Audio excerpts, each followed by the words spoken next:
Cuno care?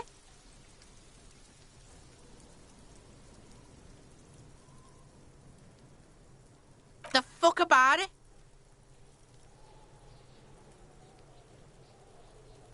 Cuno doesn't give a shit about the armor. Cuno's fuck-gimp's got one big thing wrong with him. He's a fucking mutant. Look at him. Fucking growth hormone shit. He's a giant. The armor's too big for any man. Cuno doesn't give a shit about that freak armor. Cuno threw that shit away. Cuno tried to get the helmet on. It was too big. Cuno kicked that shit in the sea, rugby style. That shit means nothing to Cuno. Yeah, that shit means nothing to Cuno. Cuno doesn't give a shit about material shit. Cuno's a fucking monk. You wanna fuck on someone about that armor? Go fuck the mustached union fuck. The jolly troubadour shit at the gate. Yeah, cock in boot. You know that jolly union cow fucker? Came around talking about cows or some shit?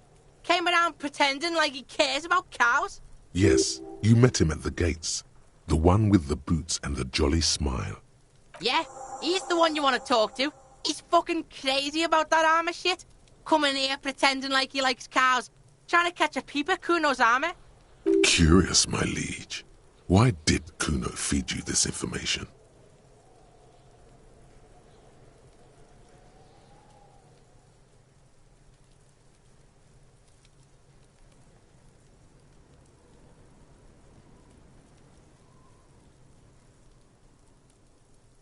Yeah, Cuno's doing charity today.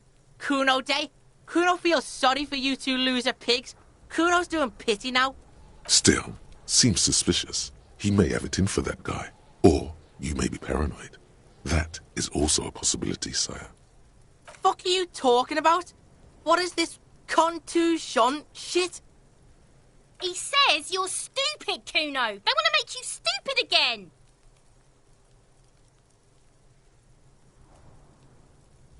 Oh, did Cuno make your shit sniffing harder? Obstruction of shit sniffing? This is Cuno's kingdom. Cuno fucking rules here. You're testing Cuno's patience here. Get lost, Cuno doesn't fucking care.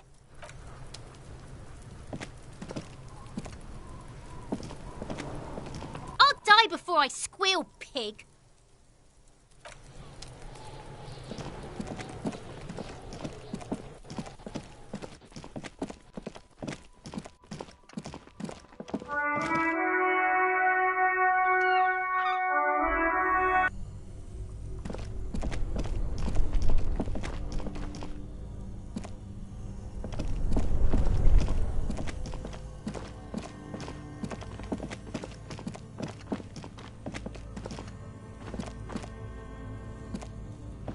The bear's eyes are dead and empty.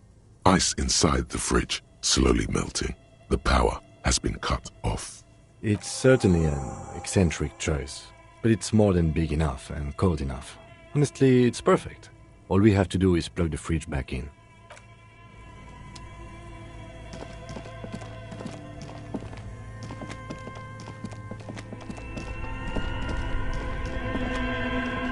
This orange machine is dead still. It has a hand crank.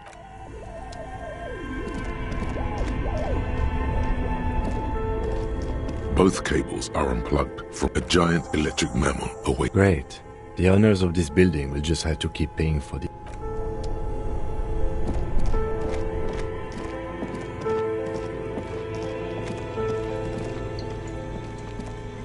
The bear's eyes are still glowing red, watching over all the ice cream wrappers hidden inside its belly. Of course. I'll take the head, you take the feet. It's not going to be the easiest thing in the world, but we'll manage. The body is heavier than you and stinkier. It takes half an hour to get down to the butcher, then 10 more to stuff it into the fridge. The lieutenant takes a step back to admire your handiwork. Beautiful. A dead body in a nice bare fridge. This is some of the best body's work I've ever done. You have created an ice bear sarcophagus. Talk of the ice bear sarcophagus must not leave this room. He means it. He doesn't want to be the ice bear cop.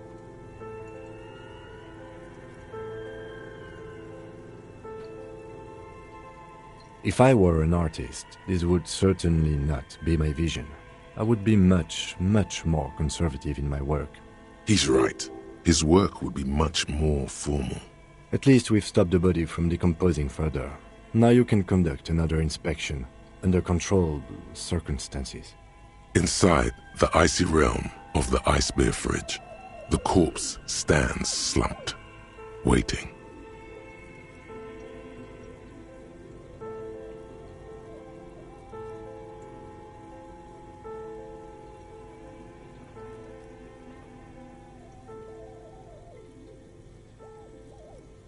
Shoot, Looney Rooney.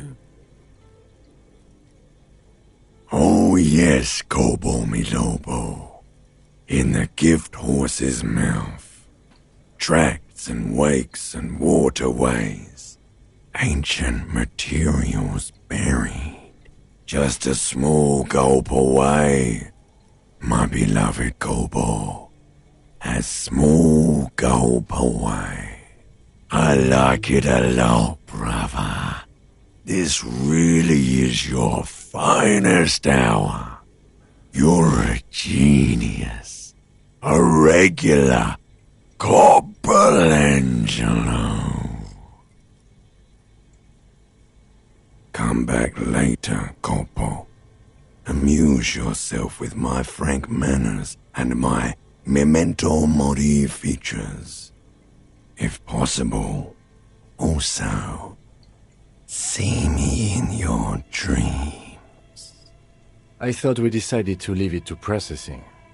Let's not turn this into some kind of circus. Okay, so you can sneak out of your room maybe, after he's gone asleep. You touch the dead man's body. His skin is cold, light blue and silvery in the light of the fridge. You still have no idea where to begin, or what to even do with him. It'll come to you sooner or later. At least he's safe here until then.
Wandering man. How can I help you?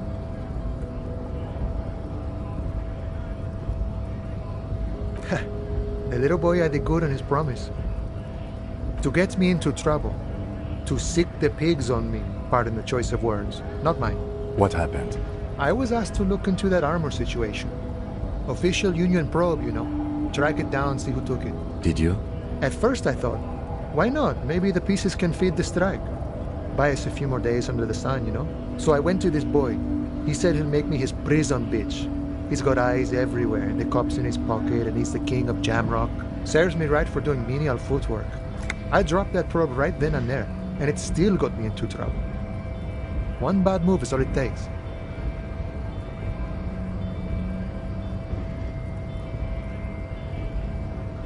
I learned that people don't want to talk to a drunk Union man about some armor. What else? Not much. Technical stuff mostly.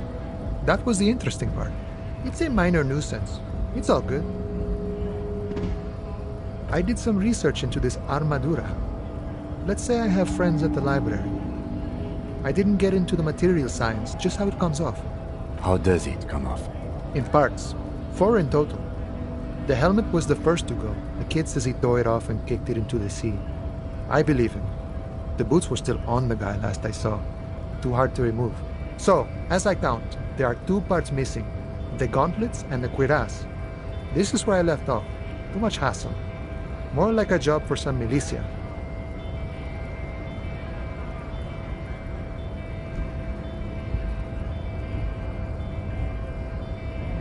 Oh, they're just gone. They don't exist anymore, if they ever did at all. Forget about them. I did.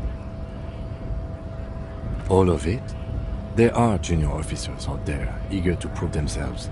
I would leave some for them, but okay. Let's find all of it. It's implied he finds it unlikely that you will succeed in this. And Mesqui's epic then, all across Martinez. I hope it will be a real bonanza for you. No problem. If you see that kid, thank him from Call Me Mañana. Thank him for showing me the way. He is sincerely grateful he is not tracking down pieces of armor right now.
Inside, you see a set of steering levers, a radio microphone.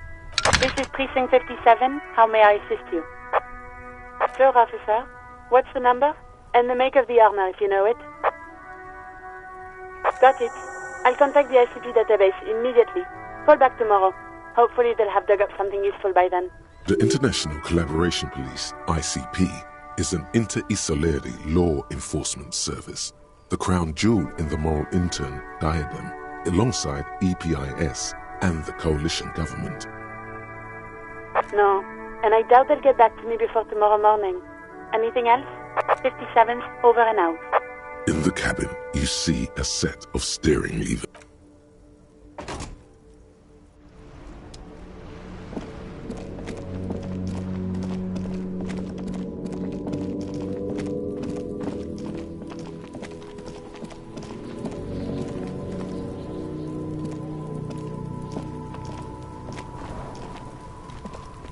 Fuck does Cuno care? So? You should thank him.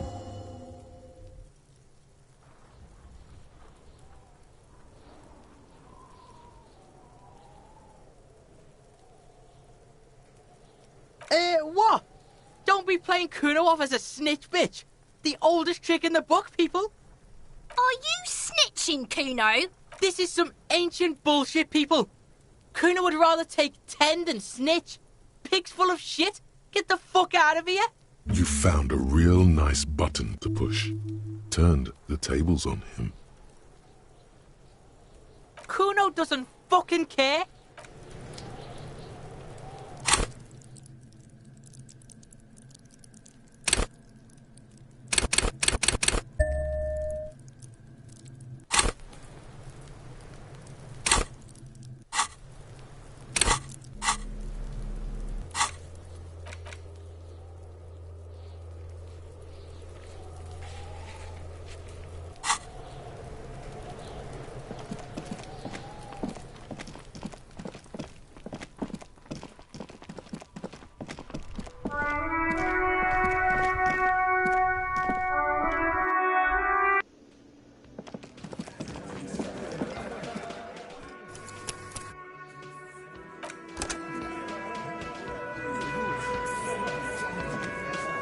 Looks like the circus left town, but the clowns are still here. Incriminating. Now that's a big boy word. That is fucking bizarre. A magic man. A goddamn magician. The lieutenant waits for your reply, patiently. His foot taps only a little. He said they killed him. These uninitiated do not understand the fineries of runic science.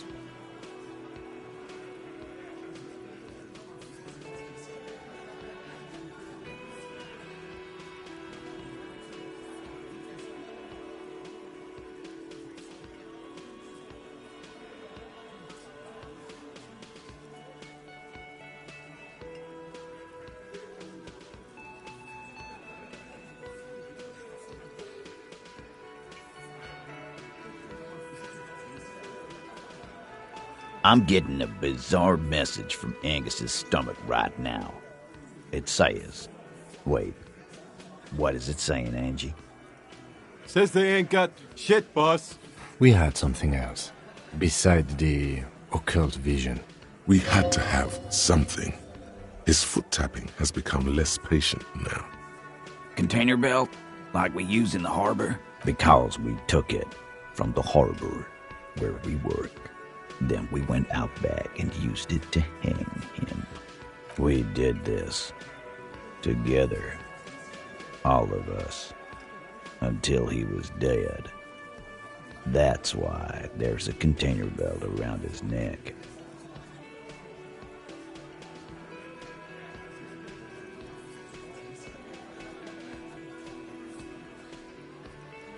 No, you don't. What you have is 7 honest men who thought it forthcoming to tell you what happened, so that you don't waste any more of your time. All 7 together. They're diluting responsibility. It's an anti-arrest tactic.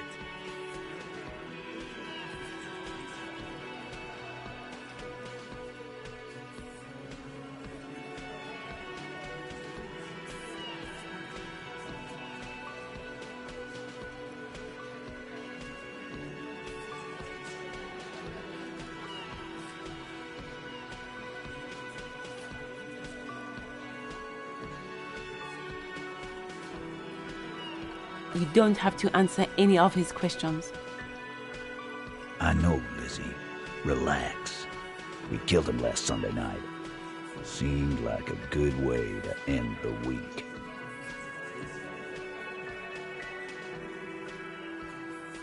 Why not? Yap my ear off. I got nothing to hide.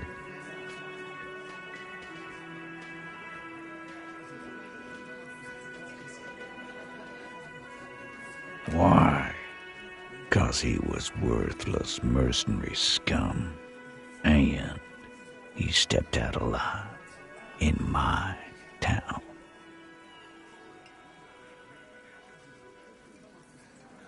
And he stepped out of line. What kind of mercenary? The kind that shows up when you start a strike.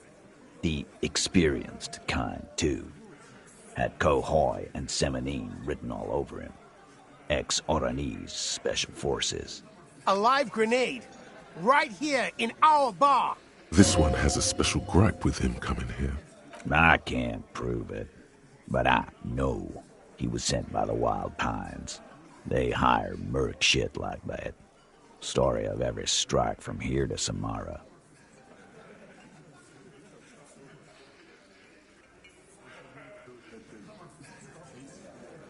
'Cause one night, he walked straight up to the mic and said, "I'm RNA's goddamn Special Forces, and I'm gonna fuck you all!"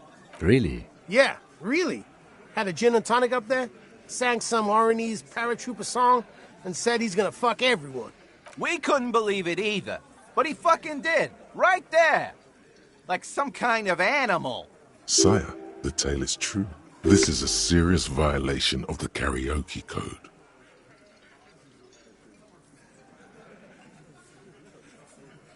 Wrong. He harassed women, raped one, Harassed workers. Threatened to kill some as a warning. From rape to harassment to threats of violence. Why the strange de-escalation? He regrets mentioning it. Hopes you didn't notice. To kill us all, if we don't open the gates, if we don't let the scabs in, if we don't bend over. And that was before he started coming here. Yeah, he said it was his favorite joint now. Started coming here every night. Drinking, grabbing girls. Grabbed one of ours mid-karaoke, right there on the stage. He grabbed someone? Yeah. This girl's on the mic. A beautiful girl. Young. Gets into the second verse of Lover Lake. The fucker grabs her legs, starts screaming. Show me your cunt! Why don't you show me your cunt? Then, he gets knocked on the head with a wine bottle. Doesn't even fall down.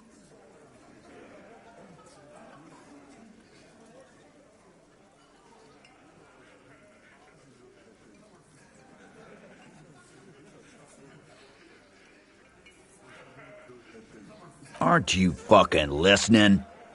My man is talking to you. He took care of it. They got the girl out before anything else could happen. Yeah, me and Eugene got her out. Aren't you fucking listening? There's something odd here. Seems like they don't want to talk about that rape Titus mentioned. Why not? This is a serious allegation. Make them talk about it.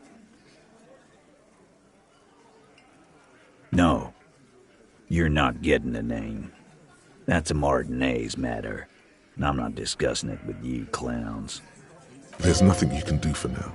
He's stonewalling you.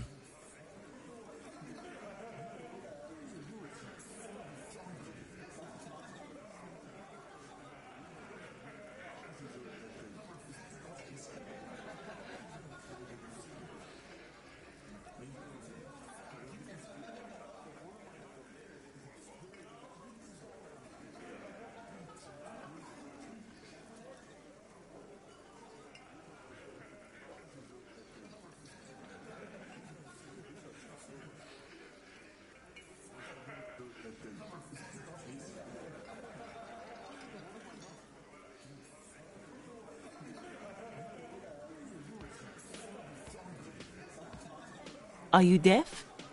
There will be no singling anyone out. You can't arrest a Hardie boy without arresting all Hardie boys. Do you think you could do that? Do you think you could arrest them all? A trick question. Don't let her lead the conversation.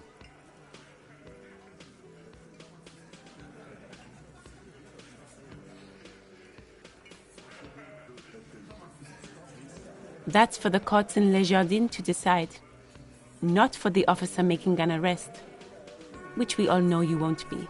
What you can do right now is go back to your station and write a report. No. We'll stay here and discuss what happened that night.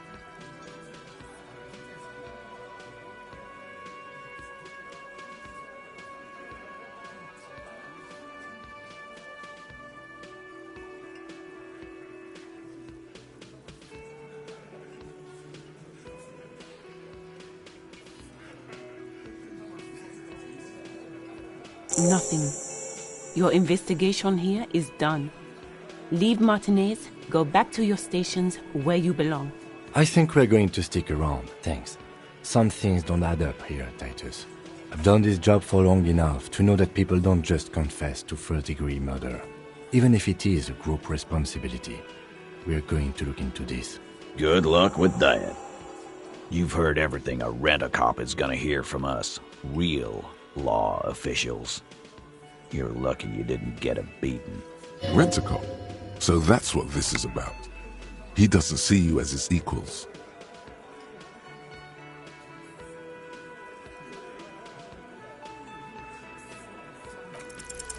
Establish authority. Yes. Authority. Feverish thoughts race through your mind.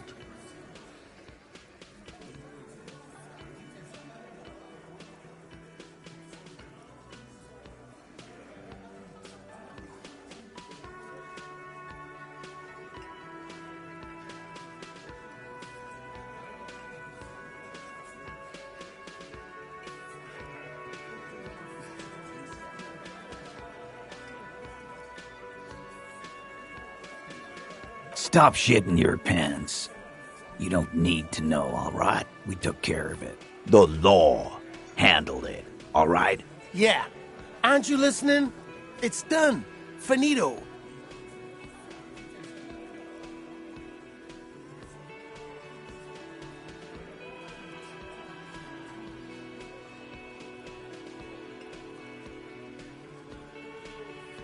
What?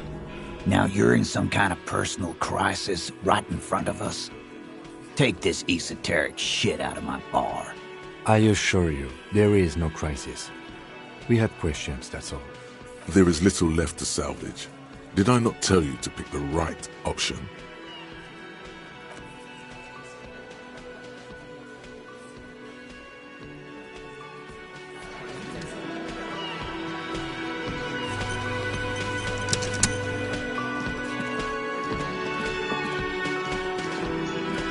I've got nothing to say to you. Why are you wasting your time?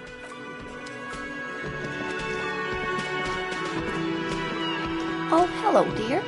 There you are again. Can I help you?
Yes? What do you want to know? What's there to say? It's just stupidity. The cop kind. Our precincts can't decide if Martinez is part of Jamrock or the Industrial Harbor.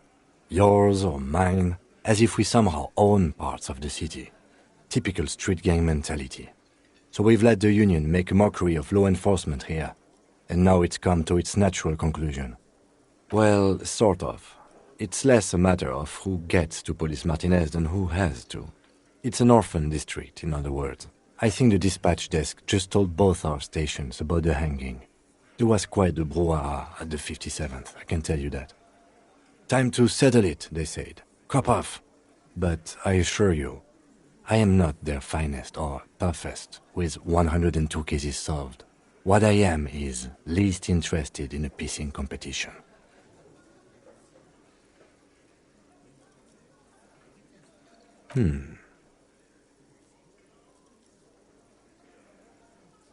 Tell him. Tell him why it's you. It's all part of the master plan, you see.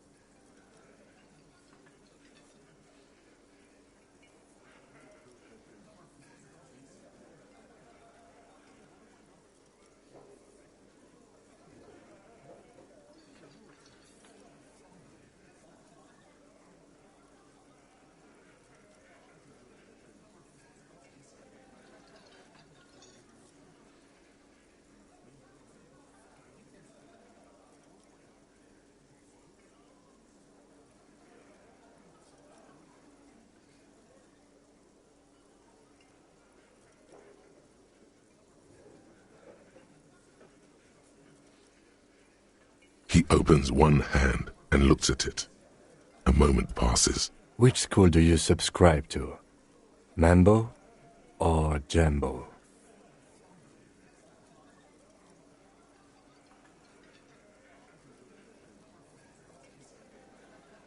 Mental illness.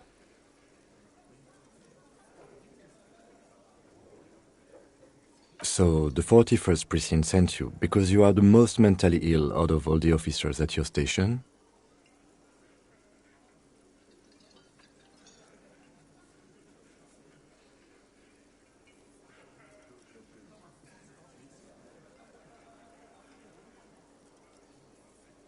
Of course.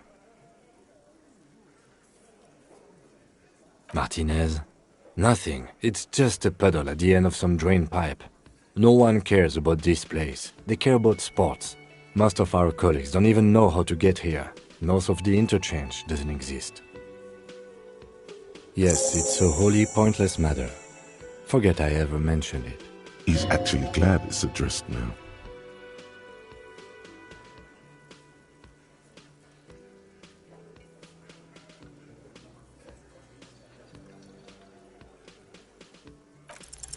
Look at you.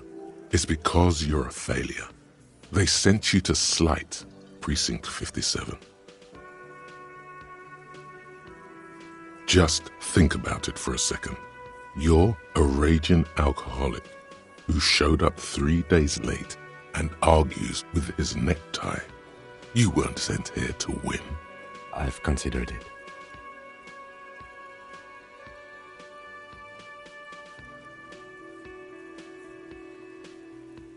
It would be immensely ugly of them, not to mention unprofessional, but I also think it's somewhat unlikely.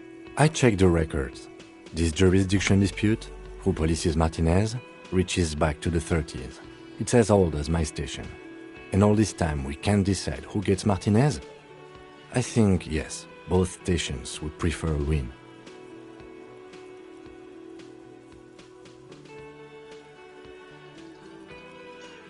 I am the finest of nothing. Safe? No. But you're old. You've made it this far. Something has brought you through. We've only just started working together, so I don't know what it is yet. But it's there. So no, I don't think they sent you as a joke. And even if they did, they are in for a surprise.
Cuno care? Yeah? The kingdom of Cuno? The fuck do you want with it? Dunno. Kiptas gardener used to work there? Kipt is a pejorative term used to describe people of South Seminese or Areopagite descent. It used to be a common first name among the Areopagites of Ilmara. Not so much anymore. Yeah, that's what Cuno said. She couldn't handle the heat, so she took off. Cuno can take it. Shit's nothing to Cuno. The fuck does this have to do with the Cuno? Cuno doesn't give a shit who she is. Look at that fucking shit. You're trying to get Cuno killed. Fuck does Cuno know? Cuno's not a fucking acrobat. The lieutenant takes a quick note in his notebook. It's a trap, Cuno! Don't climb it, Cuno! Yeah, Cuno doesn't know shit about that. That shit is beneath Cuno.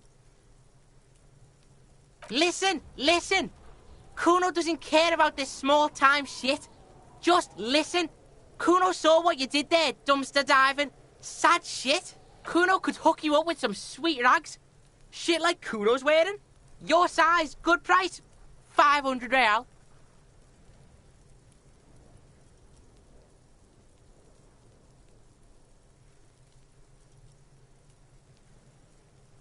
Pig, these are found modulars. Liquid fit, performance crotch, urban survival shit. Made in Mirova by scientists. Pants scientists. Believe it, you need this shit. They will also make you into an idiot.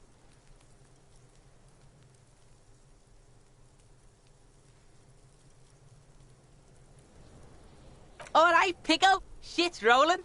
Don't do business with the pig, Cuno. He's gonna steal all your money, Cuno. As you can see, Cuno and C don't trust you. Can't do business without trust. There's more to his distrust than being a pig. He feels threatened by something obscure in you. What that is, however, remains a puzzle for now. The fuck? A mug in the trash? Is this about the fucking clothes again?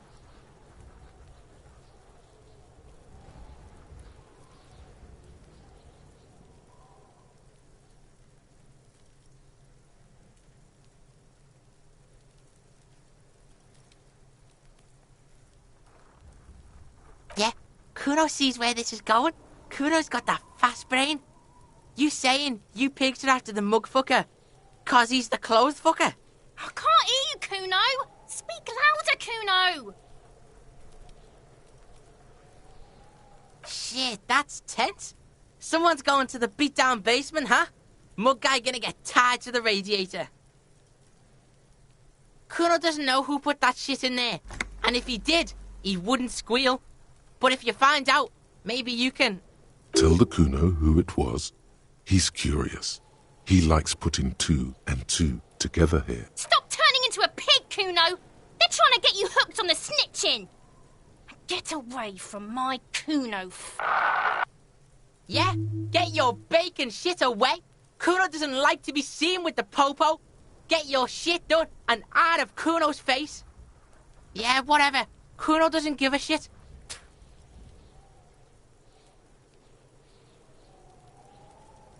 Yeah, the kingdom of Cuno. Yeah, whatever. Cuno doesn't give a shit. Cuno doesn't...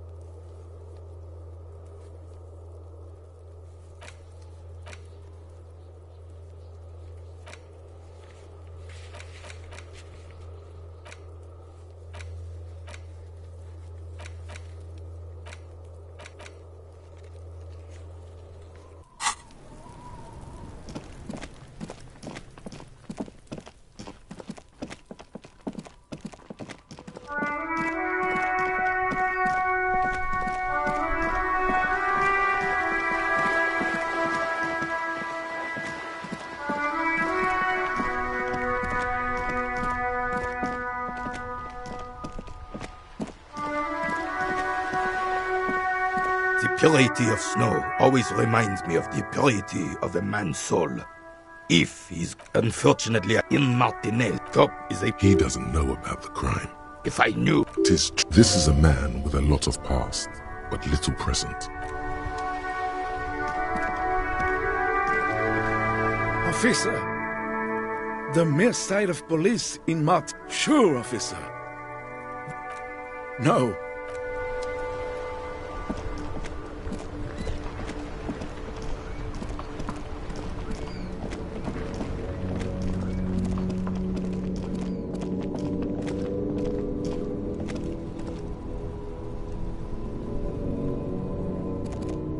Everything's still cool here, officer.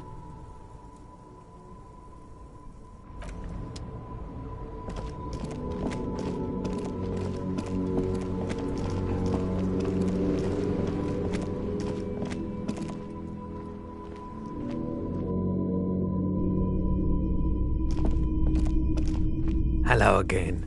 How can I help you?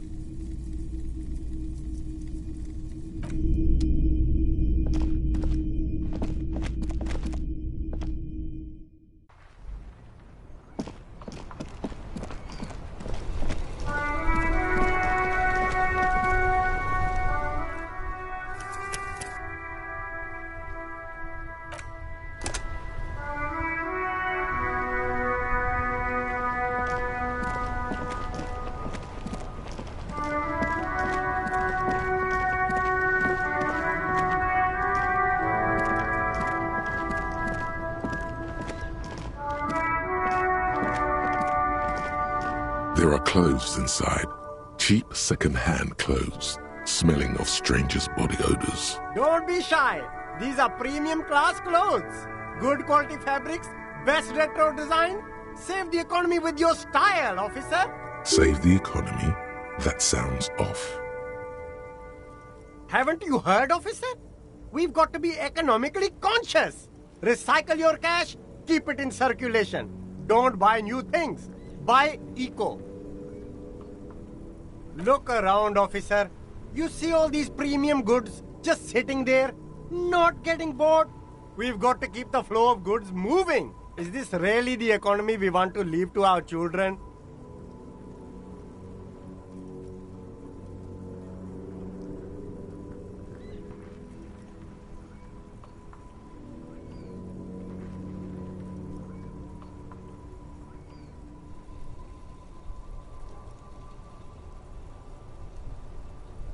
That's the spirit. We've all got to do our part.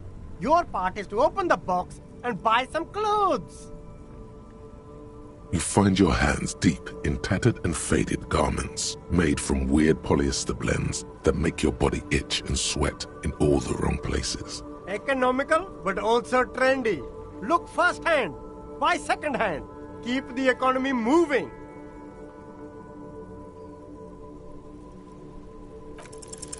No good. All you can come up with are some treated wool pants. You can tell they're too tight around your thighs and too loose around the waist. They itch like hell. Like an itch pit in hell. All natural materials, see? Real wool, 100% skin friendly, and they're yours for only 2 real.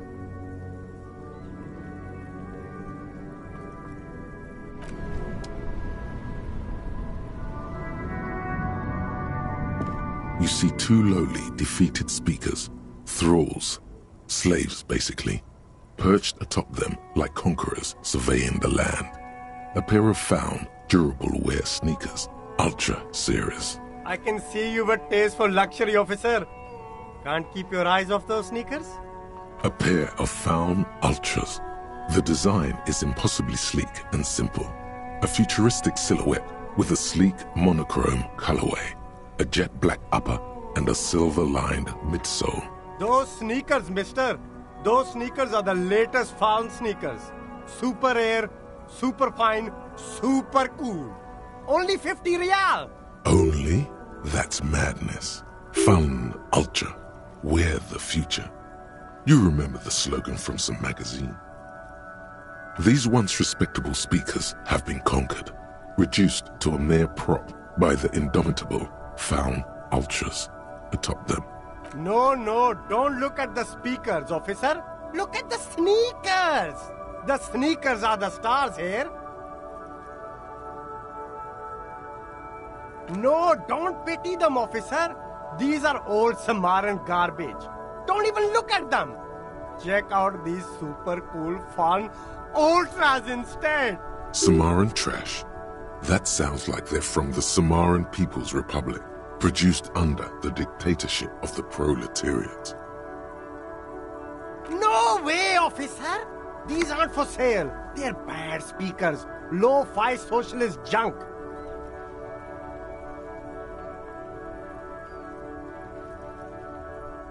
No, officer. You're a high-class policeman who accepts nothing less than the best. Lucky for you, I've got the best on sale. Well, if you want them...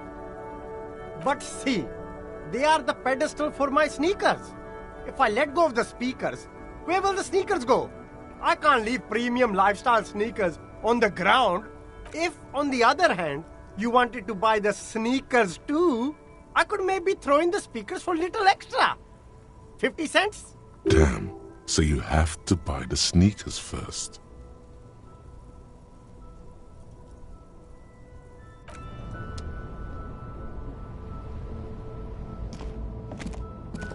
There's a pile of cheap sunglasses in a small box, a variety of shapes and colors. You like sunglasses, officer? I've got the latest styles right here. Abort. These are hideous. What's more, they don't even fit your face.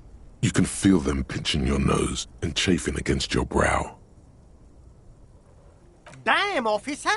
You look like a mega secret spy. Very secret. They're practically made for you. I'll let you have them for 2 real and 50 cents. No, you are definitely not buying those. No, I can't. We can't walk around with you looking like this. Okay, fine. Go ahead. If you want to look like a walking midlife crisis, then who am I to interfere? These are all boring. Boring third-rate ho-hum sunglasses made of cheap Syrahese plastic. The kind of plastic that melts in the sun. Those UV stickers are almost certainly just there for the show. If anything, these lenses probably direct more UV light into your pupils. A UV magnifier. These are all first-rate sunglasses. Premium design, superb material, very cool, UV resistant.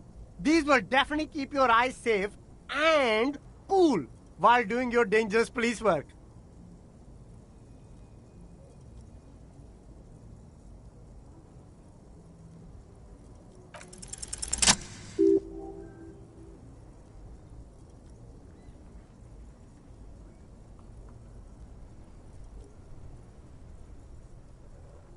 Oh, very interesting choice, officer. Very high culture. This is how a sea monster sees the world. You've become a sea monster. Giant, hidden, and strangely tender at heart. All is blue. Yes, but they also make your soul quiver like jello. So deep. Wow, officer. You look so cool. And they can be yours for a mere 3 real. My regular customers have passed them all up because they've got no taste. But you found them. The lieutenant tilts his head and steps back, eyes narrowed in a thorough examination. It's a case to him. You look like a musician. Like a blind musician. But you could do worse. Take them if you want.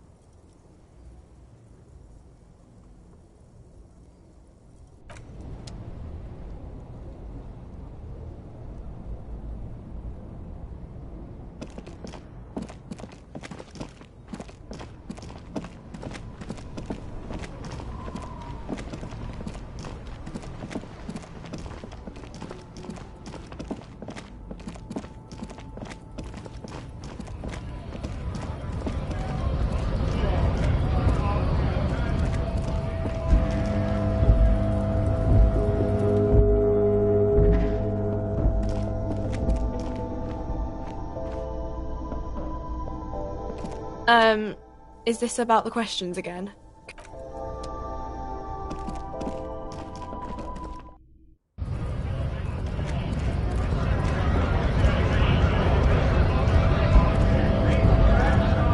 Right to work! Right to work!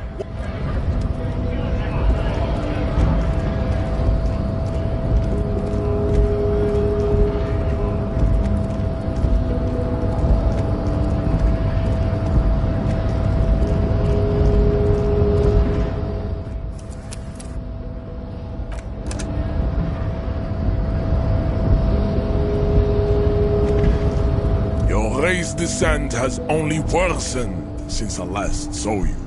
You have really let yourself go. I am not like them. I am craniometric perfection. I am correct. We still need to get into the harbor.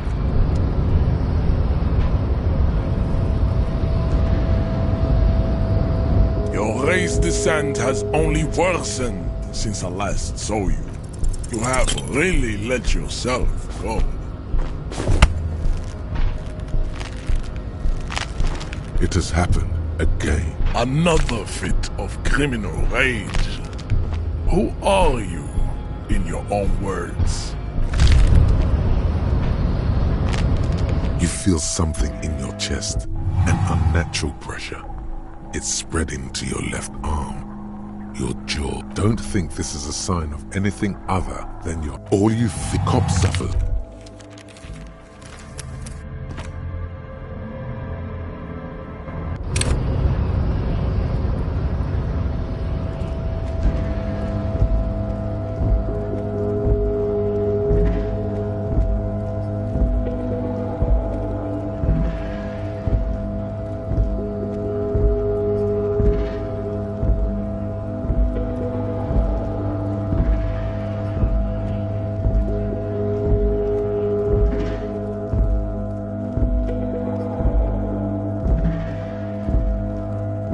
looking for something odd? Come to tell me to fuck off?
An old monument stands. A silver plaque on the statue's pedestal reads,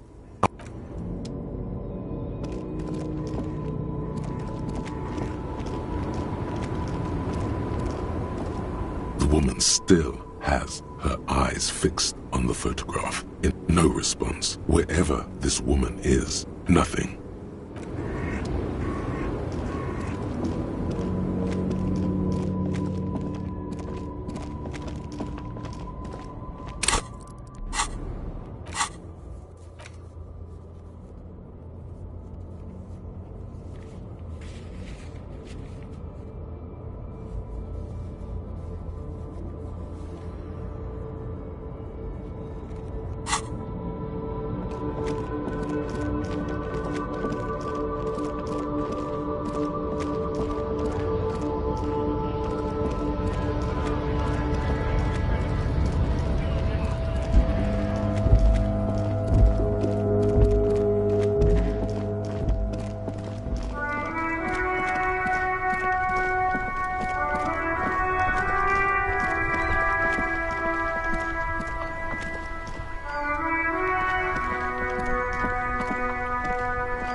The dented yellow mailbox greets you with its graffito and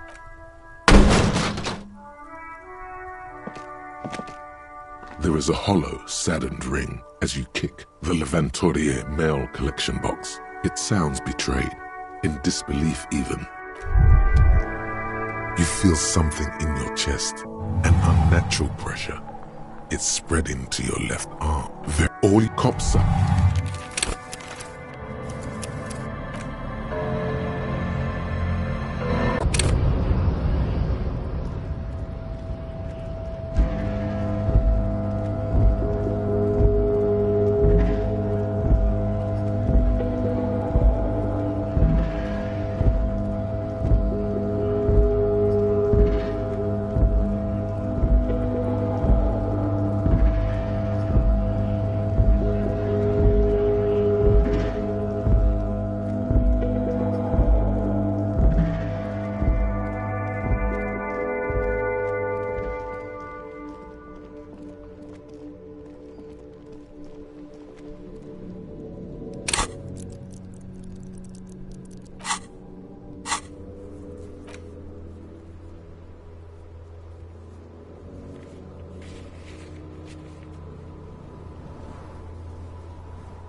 This coin-operated viewer is facing southwest. Its coin... Probably some kids. A thick... That's Cuno. Under the graffito, a sea of blue. You know this to be the star of Perica. The church looks old and witherworn. This coin-operated view, why place a tourist attraction in the middle of such poverty?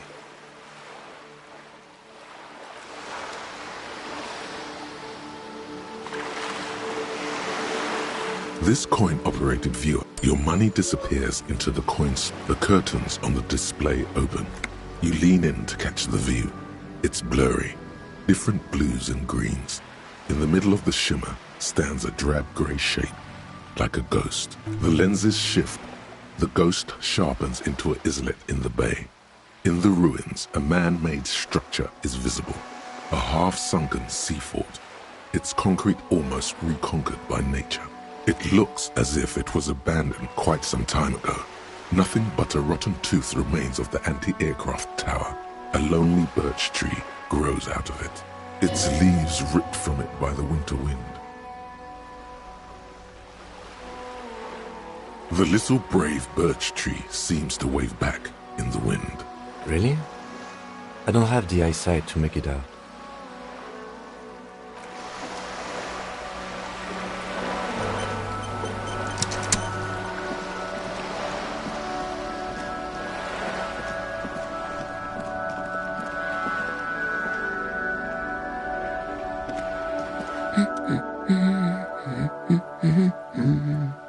Excuse me?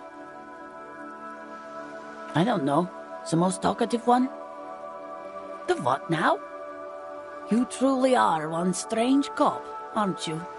I have a strange cop offering to find my stupid husband. What a day. Every snowflake is like a little gift from the sky. Oh, that's Auntie Billy. She's nice if a bit distressed. No, sir. She's a working woman who comes to look at the books a lot. I think she is a bad husband. Not very nice or helpful.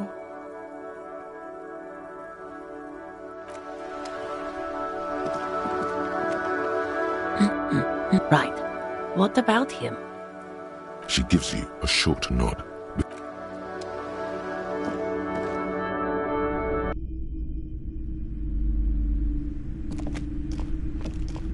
What have you found? And also, do buy the books. There may be teachings in them.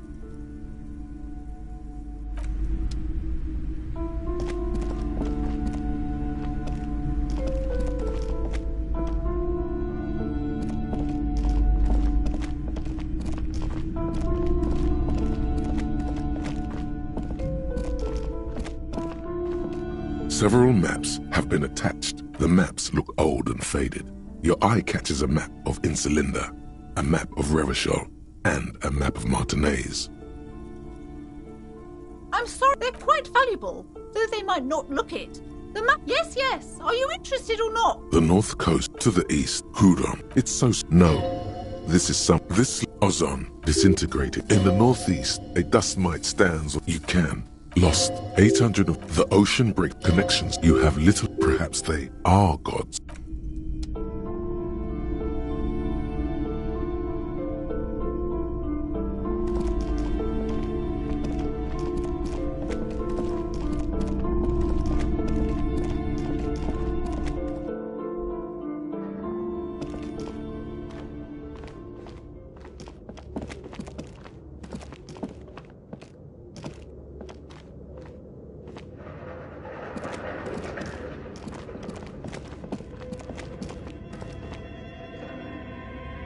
It's dark, and the flashlight works a lot better if you hold it in your hand.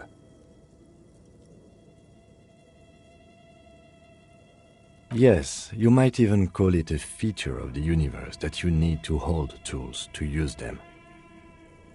I'm sorry the fundamental laws of the universe don't seem to agree with you, Detective, but the fact remains that it's too dark to see in here without a flashlight. So come on, we've got work to do. Some areas are...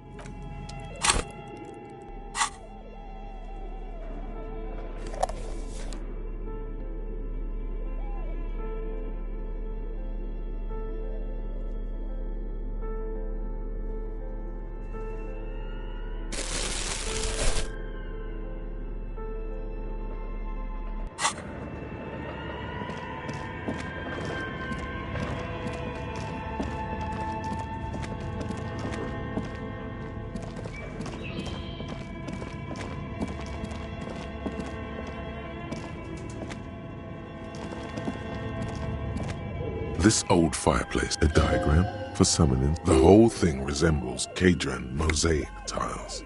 History classes, radio frequency, unclear. It looks like a cardiovascular system split into veins and capillaries. Very advanced. Perhaps. The web is comprised of radio stations. Whoever all of this, there's no... My God, the schedule. Nothing.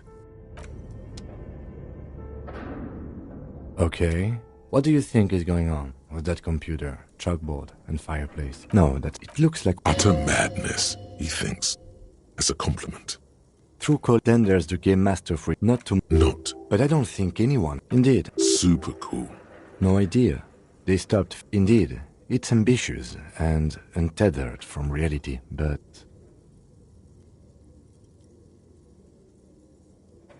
It's too late. Okay.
Yes?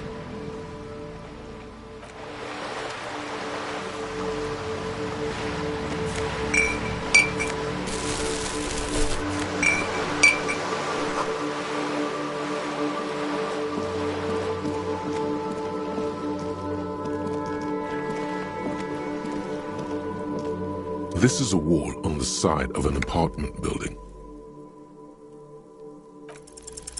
Because this is no ordinary wall, it is sublime. Look at it. The shadows, the colors. All the other walls on all the other houses must make a pilgrimage in adoration of this, the uncontested pinnacle of wallcraft, color peeled from the very face of God. O Wall Father.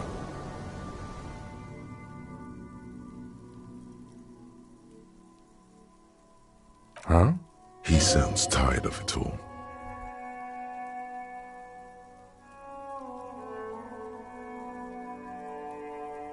Mm-hmm. Sure. I suppose we have to pass by it again at some point anyway.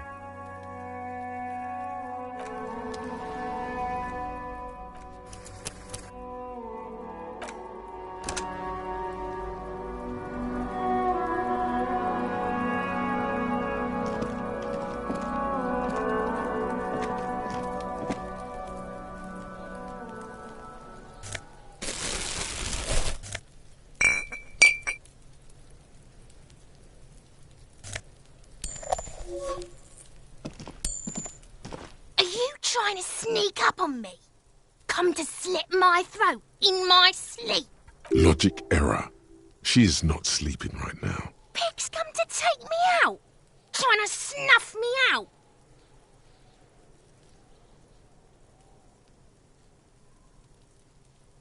Don't get fucking clever with me, pig. You think you're so clever. Trying to...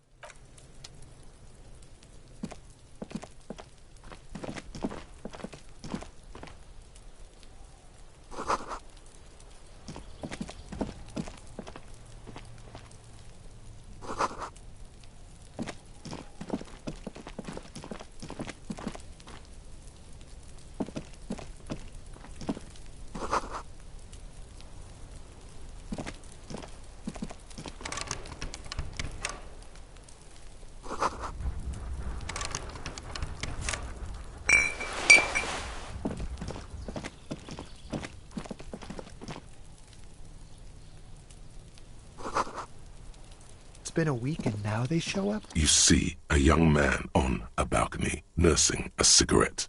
His eyes have been following you for a while. Not looking for any trouble, officer. It's the voice of someone who has something to hide, my liege. I don't want to be seen talking to the gendarmerie if that's okay. I just want to finish my cigarette. Don't let him go. This could be your witness. The balcony has a great view of the whole thing. Is it really that important? All right, but make it quick. Once I finish this cigarette, I have to run.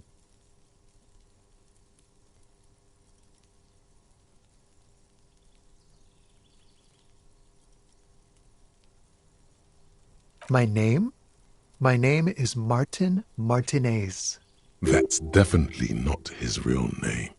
No, of course not. Could you please lower your voice?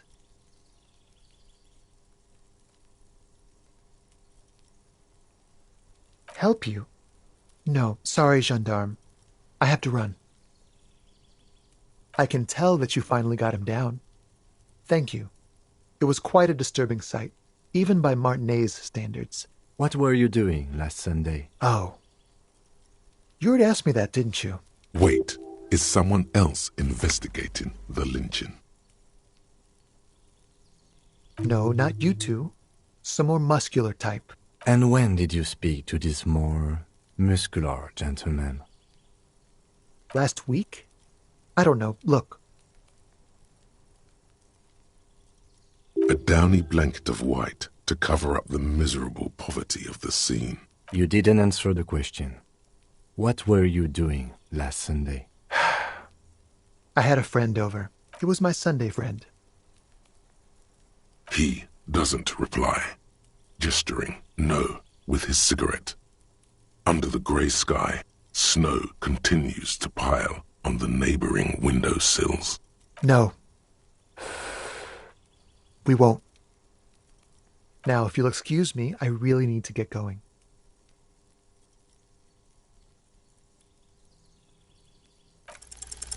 This isn't the place or time for questions. Who knows who might be watching from the distance, hidden behind the curtains? For a moment, the man on the balcony seems almost vulnerable. Something moves in the depths of his feline eyes. Compassion and a hint of understanding.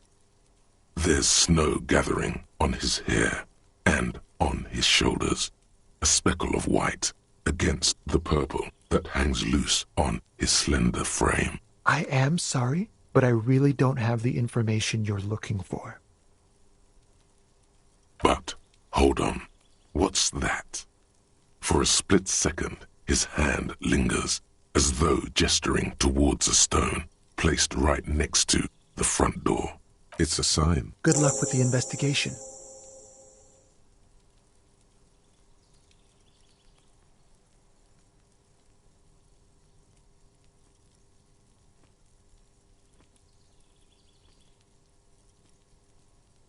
He's gone. No point in running. Tenements like these often have multiple exits. If he doesn't want to talk to us, then he'll know how to hide himself. He could be a witness. Him or his Sunday friend. Either way, we need to look into that muscular type who's asking about our case. He did leave us a sign. Did you see that? He wanted to draw our attention to that stone right over there. If we find a way inside the building, we can ask around for his apartment.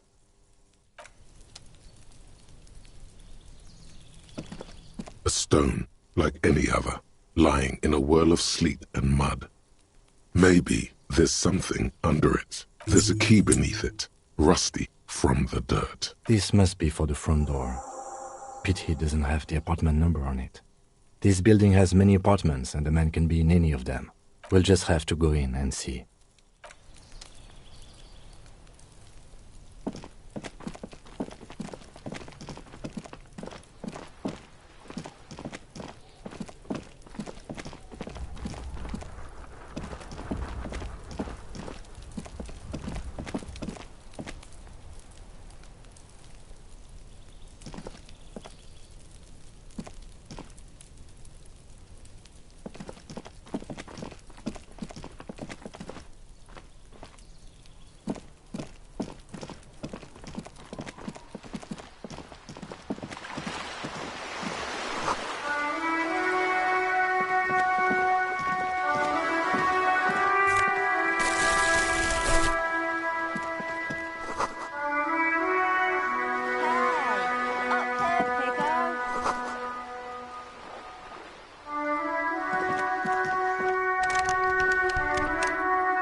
Yeah, you better keep walking. The streets will flow red once more.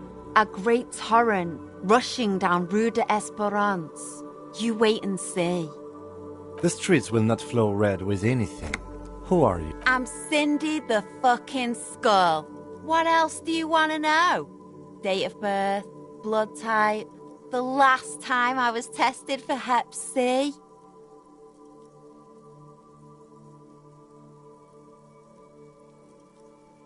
Go where? Accosting a minor? Listen to your partner, pig man. Keep your grubby hooves off little old ladies. She's grown frustrated with her work and welcomes the opportunity to challenge authority in other ways. A brush, an artist. The red splatter is urban expressionism.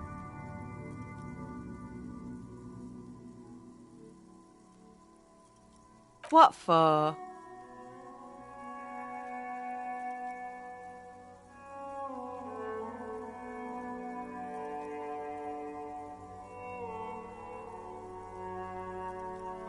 Well, if it's for art, but what kind of art are we talking about?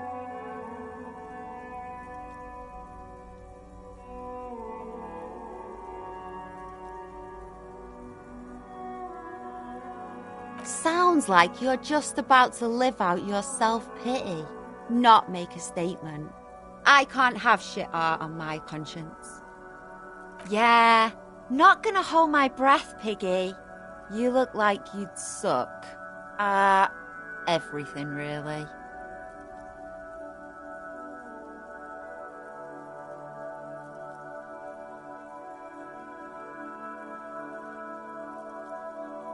Can't you tell? I'm painting a beautiful mural, an aereo graffitio visible from low orbit. I haven't really started it yet. I'm waiting for the right words.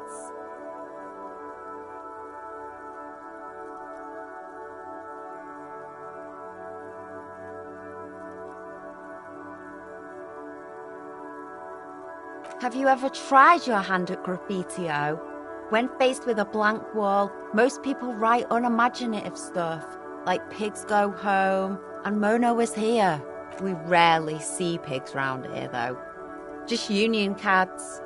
And my name's not Mona, so... She wants it to be something true and total. Yeah?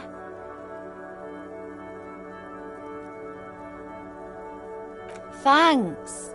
I'm sure the inspiration will come to me now that I have an official RCM stamp of approval. She means the opposite. You've lessened her desire to deface the building. The lieutenant furrows his brow at another one of your eccentricisms. Hatred, disgust, it's difficult to tell which of the two is more present in her girlish features. The woman on the boat does not notice her staring. That Ozon whore. Someone's got to keep an eye on her. Ozon is an archipelago 2 days' travel away from Rivershore. Its moneyed residents, used to posh restaurants and upscale boutiques, rarely have reason to visit Martinez. Probably the Wild Pines rep. We should talk to her. She's a professional negotiator, though. I have the feeling she will be very cooperative while telling us nothing. You should take the lead. Ask her unexpected questions, you know? Do your thing. Don't be afraid to get a bit wacky. Throwing her off is our best bet. Good idea, piggies. Run along now. Fuck her shit up good. Impound that boat while you're at it. I'd like to watch her swim back to Ozon. I ain't no snitch, pigstein. Go forth and forage in someone else's shit. No shortage of squealers in these parts. Actually, there is a shortage of people who talk to us in a normal, calm, informative manner. We weren't put on this earth to make your life pleasant, fucko. What do I care about some fucking tin eggshells? Ugh, alright, sad piggy. I'll give you this one. I saw a little girl in the fishing village running around with military-grade handwear. Look cute as hell. If you haven't been there, the village is a shithole down the coast from the main plaza. Have a good time. No. That's all the snitching Cindy the Skull does for today. Actually, I don't even know why I told you what I just told you. I have a weakness for animals. It's the animal thing again. Damn it. Or a weakness for police officers, miss. Thank you either way. Watch your back, Ungulate. You've got eyes on you.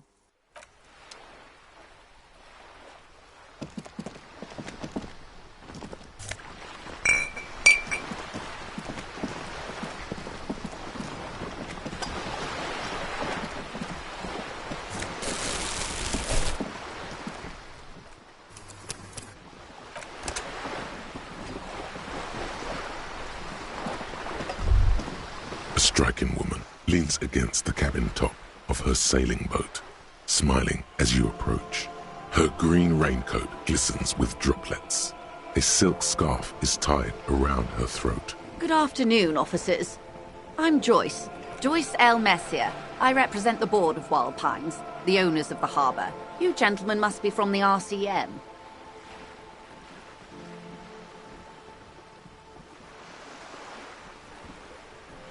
I'm glad to see you here. I was dispatched to handle a strike, not a lynching. Anything I can do to assist the RCM in this matter, I will, gladly. That is good to hear, madame. My colleague will take the lead on this interview. I should let you know that he is recovering from an unusual medical episode. Very unusual. But I can assure you of his ultimate competency. There's a trace of irony in his voice. Mischief, even. This is a tactic. How interesting. I wish you a swift recovery. In the meanwhile, you have my full cooperation, and the full cooperation of the Wild Pines group. It's hard to get a read on her precise disposition, but she appears helpful.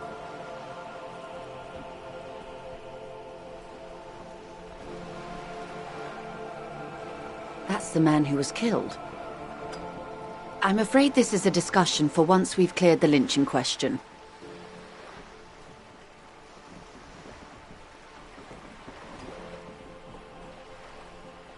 Better not tie the forestay to the backstay on this. I hope there is something else I can help you with. She wants to answer the question. Protocol keeps her from it. Why, yes I am.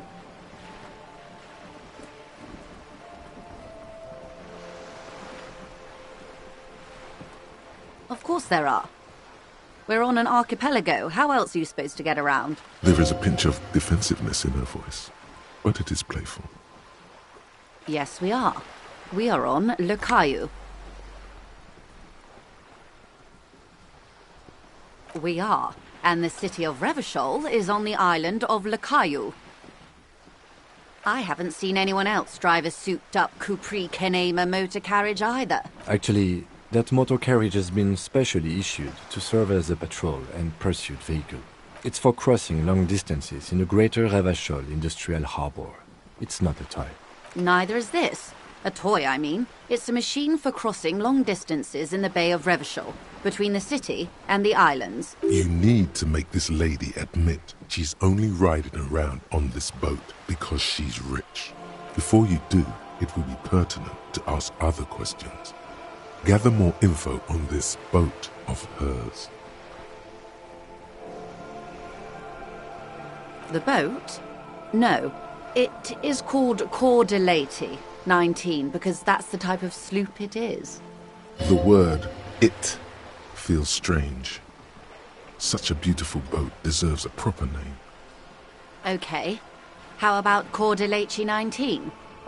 Why? Because it was manufactured in Revachol East by a company called Allocating, and its hull is 19 paces long. She makes a point of being unromantic about it.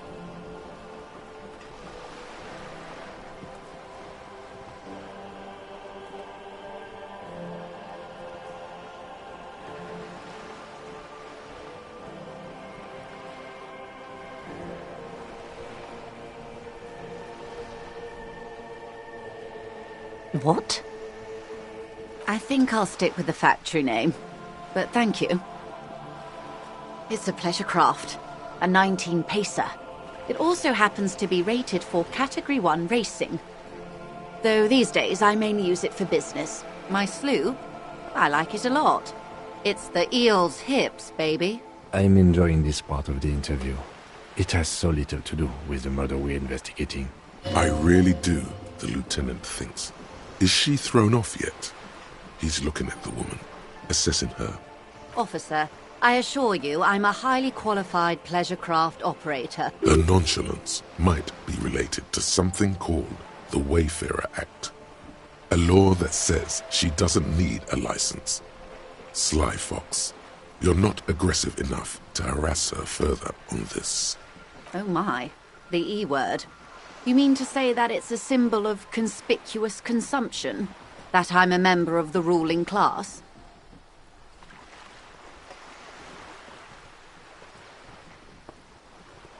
Detective, may I remind you that Mrs. Messier is a professional negotiator? Then what does that say? Does it say docking reserved for residents of Rue de Saint-Ghislain, 33A? 33A? This old proletarian haunt here. As I said, plenty of people drive boats, of all social strata. She takes a sip. Okay. Of course. Nothing happens for quite a while.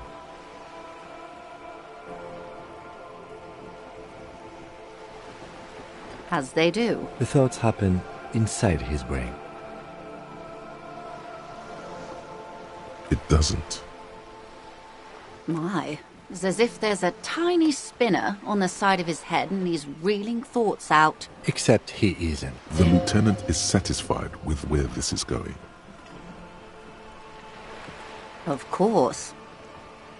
Lieutenant, I truly don't understand what is happening here. I told you his methods are unconventional. Your marbles on glass, dear. Don't worry.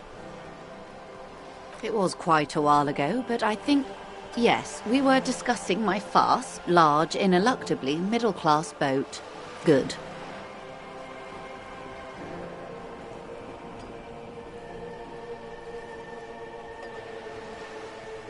This reality. Yes, reality is your side case, an experimental side case. The aim is to gain a deeper understanding.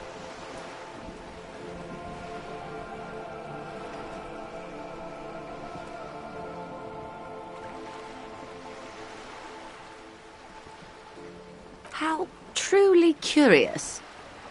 A sort of philosopher-detective. Are they now? A deep synthesis.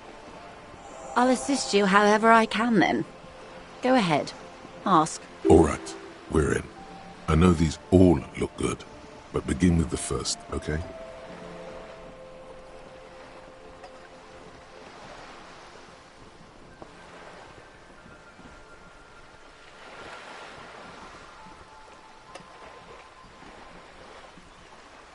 We're in Martinez, baby. A casual term of endearment popular among the 50-plus crowd. It's a disco holdover, pay it no heed. Aren't we all? She refers to your corresponding ages. Martinez is a district of Revachol. A very small district tucked away near the industrial harbour. North of the 881 and Jamrock. You would be excused for not knowing about it. Unimportant, they say. Forgotten, even. Shelled to smithereens during the Revolution. It has its charms, just not this time of year. I'm not a good ambassador. I've only been here once before, as a teenager. Not a lot has changed. There are ruins, a terminal, fishing boats, reeds, boys with boxy shoulders. A brief spike of longing in her upright body. The dots under her eyelids shake. I'm not a good ambassador. I've only been here once before, as a teenager. Not a lot has changed. There are ruins, a brief spike of... This place used to be a province. A workers' resort before the city swallowed it and the artillery. Yes, I was slumming it with some girlfriends of mine. We had boats and... Don't hold it against me. The boys certainly did not. It's not really a sea, it's the Bay of Revachol. And the bay feeds into the ocean. Yes, we're on an island in an ocean. The world's largest body of water. The Insulindic. Known to the early Revacholians as Les Immensités Bleues. The blue immensities. Vast, lukewarm and unknowable. Flowing in and out of sight. Caillou, as you already know. Imagine a pebble. A smoothed-over pebble amidst a great blue sea. Misshapen, cracked. The cracks are the River Esperance. We're in the delta of this river, on the 6th branch. The Martinez distributary. It is clear this pebble is of enormous value to her, and to humanity at large. Revachol? Revachol is what you call a city, the great kind. As if it's self-explanatory. Beyond patriotism. A fact. History detective. They built this city to resolve history. Our part in it, at least. Our centuries. The nations of the Occident, or migrant workers from Seminine and Ile Marat, depending on your creed. In the DeLorean century. 380 years ago. They say it's where the terrible questions of our time will be answered. The tensions are highest, the fault lines deepest. By that I mean conflicts. ideological conflicts. The stuff of men. We are standing on a fertile, self-sufficient island able to sustain up to 200 million people in the middle of the Insulindic Ocean, the world's connective tissue. It's where the money is. Oh, we're quite a way off. About 22 kilometers from the center of the world. That soldering iron is the bank of the world building. The bottom floors are Insiacom. Coalition government, Insulindian Mission Command. Silence. She lowers her hand. The water, the light. It's as though you're seeing it for the first time.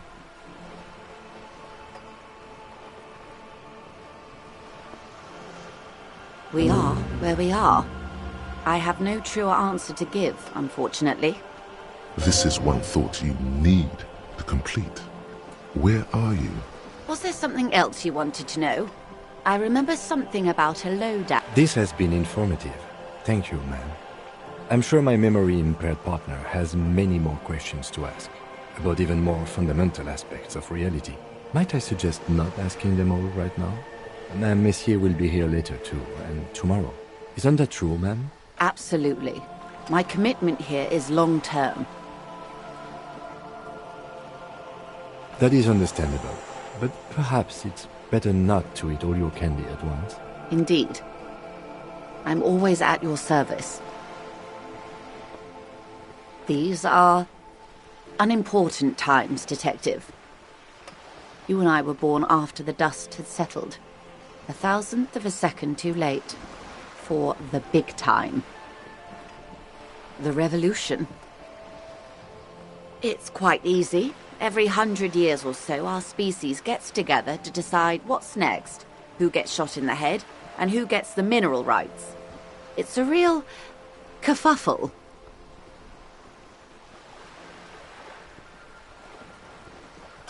Why, of course. We're talking Duke Out Central. Full swing intraspecies warfare. No, I would say the apes were neutral. On the other hand... No, the tiny apes are doing all they can to be better. It's not their fault. Those would be the communists. Generally speaking, 40 million people got shot in the head during the World Revolution. But the communists... they all got shot in the head. She's not gloating. It's a relieved celebration. Oh, and the anarchists too. They shot them well. So well, one forgets they even existed. She likes the totality of it. Did they ever?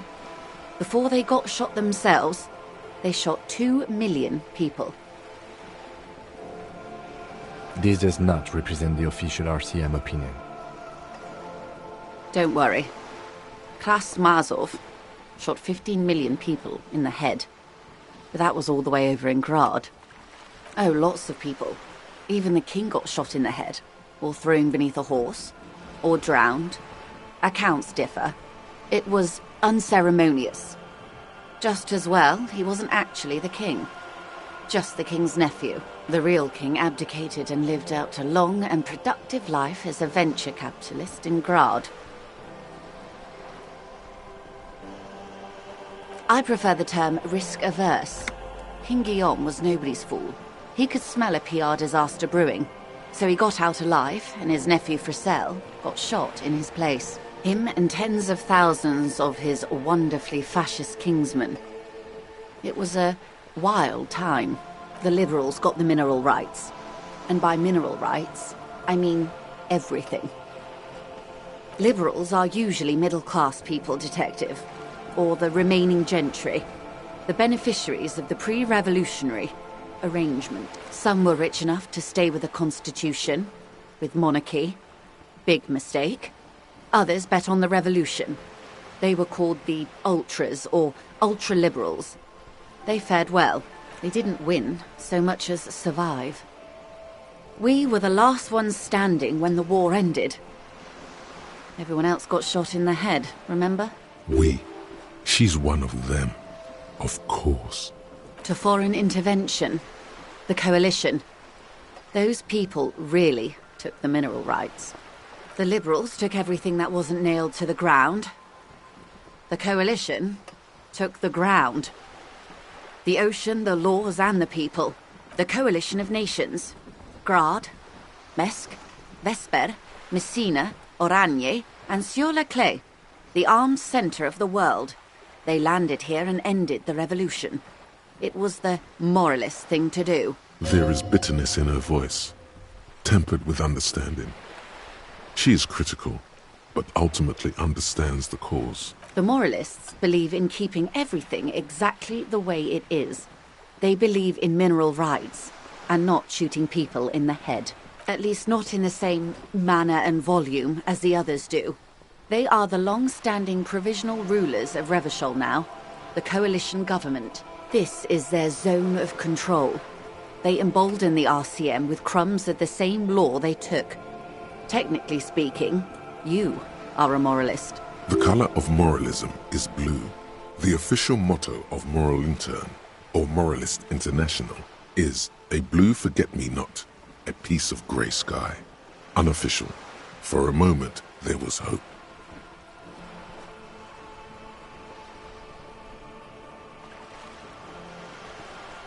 Of course.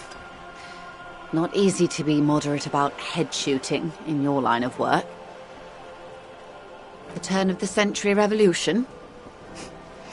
Don't answer it. It's a trick question. The revolution began in 02 on the Isla of Grad, though by the end nearly the whole world had gotten involved. It wasn't a who, but a what. A pandemic of Zarat, a particularly virulent prion disease, which the authorities in Grad proved unable to contain. Then Mazov came along and overthrew the government. It made people overthrow their governments. Of course not. It was a highly infectious microorganism that destroyed brain tissue. The actual causes of the revolution were material.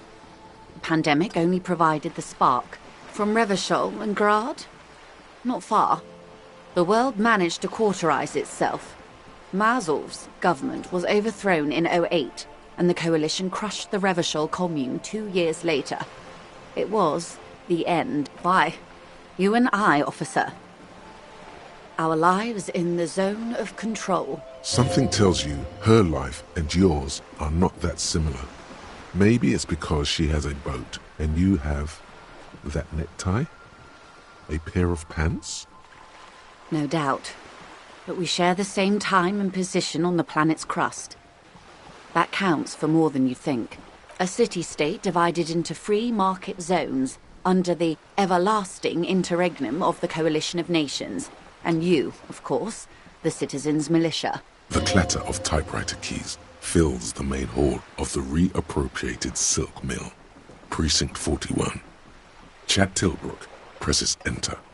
Outside, Officer Elfboy Williams slams the door of an armored motor carriage. The zone of control is the third incarnation of Revachol, after the failure of the suzerain and the commune.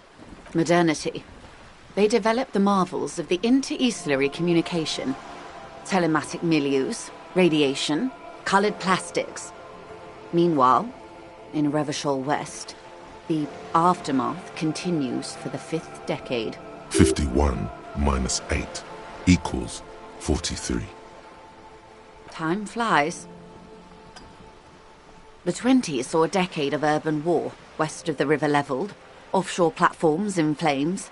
Still, it's regarded as an improvement on what came before. 08 to 19 was simply hell. The 30s?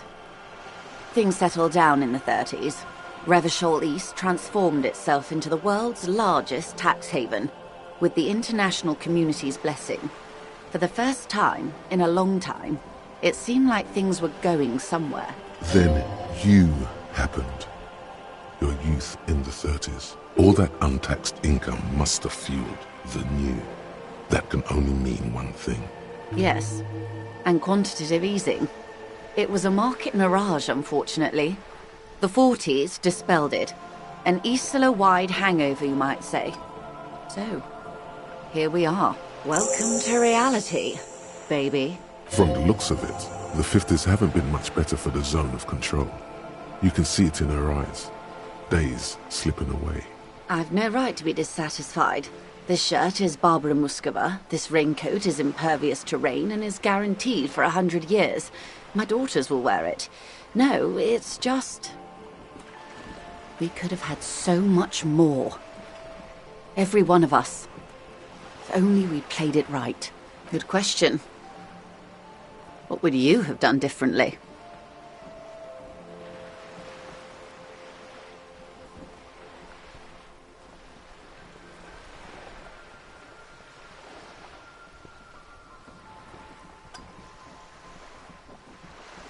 And I asked you, philosopher detective of the Citizens Militia.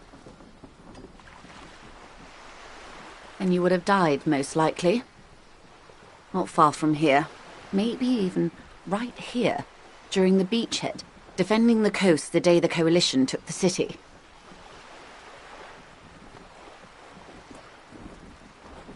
Then you would have died fighting against them, long before the beachhead. Our time is a shadow cast by that day. They are what they are. Who knows? An afterbloom may yet come. Anyway, enough sentimentality. Is there anything else you want to know? Not so fast. Who is she in all this? Ask her who she is. She owes you an answer.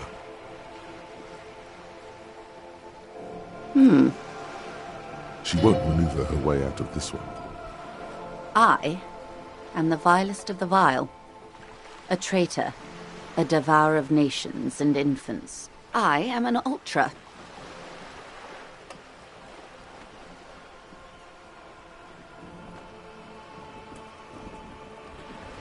Yes.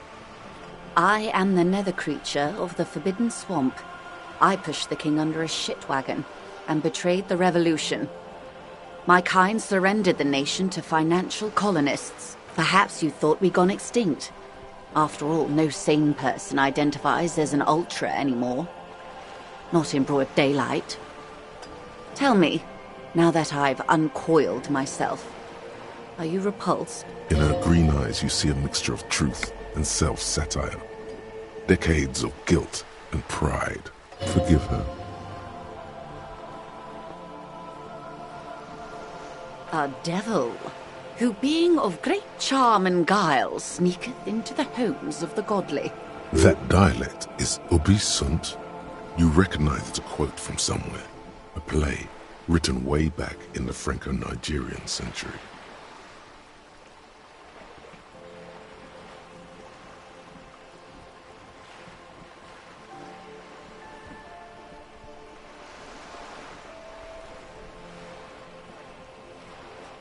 Ah, you know more than you let on. Philosopher detective of Precinct 41. I hope we are able to continue as friends despite my scaly bulk and the treacheries committed by my people against the suzerain and the commune. When the dust settled, the liberals were the only ones left to clean up the mess. By virtue of their survival, they were handed enormous power to shape the future. This was all our last generation managed. With due respect to our overlords, the eternal caretaker government that keeps Martinez a monument to the efficacy of its artillery, I would not have relinquished sovereignty to the Coalition. Not here in Martinez, and not in the Stella Maris or Delta Beachheads either. If not for my own sake, then for my daughters. We had an obligation to defend our sovereignty. We should have burned the whole Isola down rather than let them have it. Dark orange flames reflect in her green eyes. An oil fire on the ocean. Perhaps. My intellectual vanity will be my undoing. You're no dummy yourself. And the crown on your head as you lay in the casket. Yes, I suppose I am. But I wouldn't be a patriot anywhere but here. Seditious talk, man. Yes. Whatever else I am, I'm also a mother. And a wife. Now, shall we return to reality?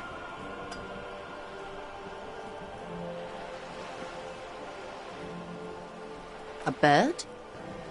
A sphenicid? A flightless bird of the polar regions? Of course you're not, my dear. I'm just terrible at guessing games. Ah! This is the pier of Rue de Saint-Ghislain, 33A, where the tenants have been kind enough to rent me a slot, or two. A pre-revolutionary tenement. Old buildings are called tenements, you see. And new buildings, bâtiments. After les bâtiments nouveaux. But 33A and 33B are not nouveaux. They're old. This one used to be 8 to 10 stories tall. A real high-rise by the standards of the last century. Built to mirror the skyscrapers across the bay in the Delta. That was before the war, of course. Mostly the urban middle class, I believe.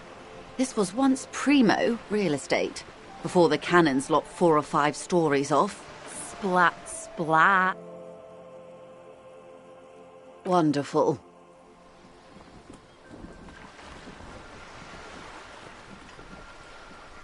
The girl in the old lady rags looks like a sullen and rebellious member of a teen infraculture. Yes, you and I belong to the supraculture. We're common, the herd. The music on the radio, the food in the chain restaurant, those are all too popular for the girl in the old lady rags. She prefers a fantasy world, an infraculture with its own dress code and vernacular. It is an illusion, I'm afraid. There is no refuge from the supraculture. I can't. That's how simple it is. One may dye their hair green and wear their grandma's coat all they want. Capital has the ability to subsume all critiques into itself. Even those who would critique capital end up reinforcing it instead. All right. What next? Suddenly, you're not so sure you're part of the supraculture. And what would that be? I can see that, yes. I dabble in those dark arts myself, not so long ago. I assure you, it was a thoroughly supracultural phenomenon. All permeating. Downright mandatory. Nothing infra about disco, baby. Those days are long behind me. And even in the early 30s, I would say I was more of a new girl. Disco was a minor, but still enjoyable facet of the whole thing for me. The new. A cultural era. And the name of the decade it ravished, the 30s. It came out of post-revolutionary Revachol. It was ultra-liberal. It involved lots of partying, as you might imagine, and champagne-coloured everything. By the looks of it, that would have been when you came of age. Now.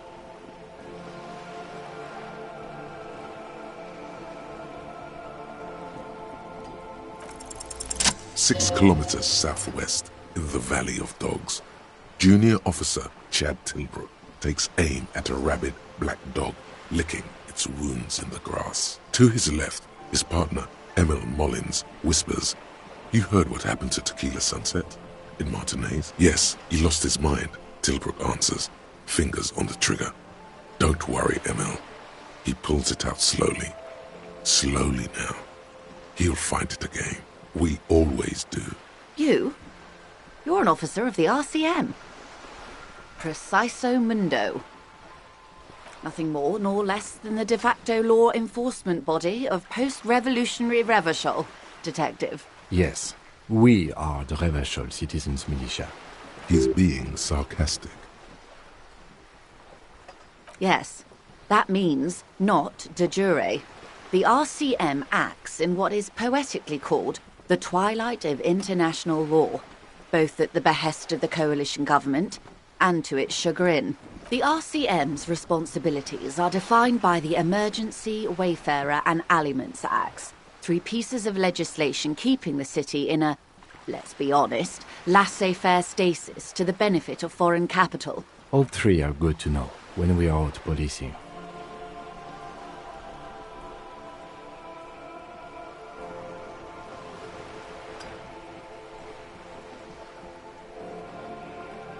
There's nothing basic about your role, Detective. It's true that the RCM keeps everything the way our seemingly permanent, provisional rulers like it. Yet, on the other hand, I know these people. I deal with them daily. Let me tell you, dear, they are not fans of you. The post-revolutionary decade was a disaster for the coalition government. Revachol in the 20s was hell, especially on the west side of the river. Gang warfare, a botched privatization scheme, a nuclear pile meltdown. They called it the International Zone because no nation wanted to claim responsibility. The RCM restored peace where the coalition failed. A true blue citizens' initiative. They will never forgive you. That's somewhat of an exaggeration. In reality, ours is a mutually beneficial arrangement. Revacholians get to keep the peace in Revachol, and the coalition doesn't have to worry about it. Anyway, sorry to intrude. Please continue. Yes, Lieutenant. Permit me to conclude with this. Who you are, to me, is the police. The only legitimate law enforcement authority in Revachol. And if the law officials of our nation need help with the basic terms of reality, well, then I'm here to help. A strange coldness comes over you as you look at the world. The waves sway the sloop slowly. That's all. It's on the tip of your tongue, a doubt of sorts, already in your head. But it's not fully formed yet. You have to wait and return to this later, once the jamais vu thought is complete. Glad to have been of assistance. The little that I know. Anything else I can do? What we do? I'm afraid I don't speak for Wild Pines as a whole. It's a giant undertaking. There was a touch of discomfort there. She wants to merely represent. The Pines' core competency is logistics. Container shipping, freight, that sort of thing. See those airships there, blinking? Those are the shipping side of things, and that is the terminal. Another subdivision deals with energy, oil and gas exploration, offshore platforms. The Wild Pines Group is one of the original Revacholian Indo-tribes. Companies awarded royal monopolies by the king, the suzerain himself, centuries ago. The king is long gone, but several of the Indo-tribes remain. Son Baptiste, Elysium, an unknown entity known as Brightest Star. Why, thank you. I'm not at liberty to discuss the company balance sheet, but I can tell you that last year, the company booked more than 20 billion real in revenue. Yes, past a certain point, numbers begin to seem imaginary, but they are quite real for the 72,000 employees who depend on Wild Pines for their paychecks. A conglomerate the size of Wild Pines is like a shark. If it stops moving and growing, it will die. Then what becomes of those 72,000 families? It is a tremendous responsibility. They started as an exploration and cargo fleet conducting trade between the Samaran and Insulindian Isolas 250 years ago, when pine ships explored the South Seminese and charted Lomantang on behalf of the suzerain. Centuries of care, deliberation, and madness have gone into this endeavor. Vessels pass through the great unrest to re-emerge with apricots in tow. The logic of the system is totalizing. It's taken everything from its employees to build it.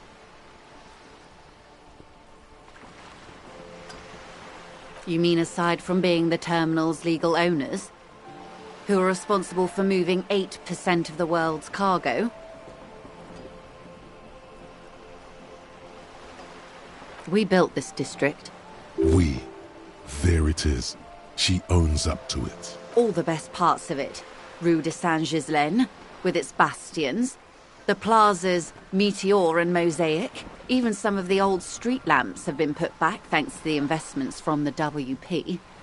Before Martinez was swallowed by the industrial harbour, even before it was part of Revachol, long before Terminal B was erected here, the Pines built it as a resort for its Revacholian employees, a company getaway, for a weekend or a summer holiday.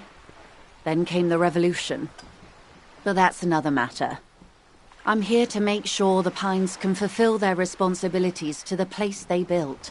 With your help, hopefully, says her warm tone.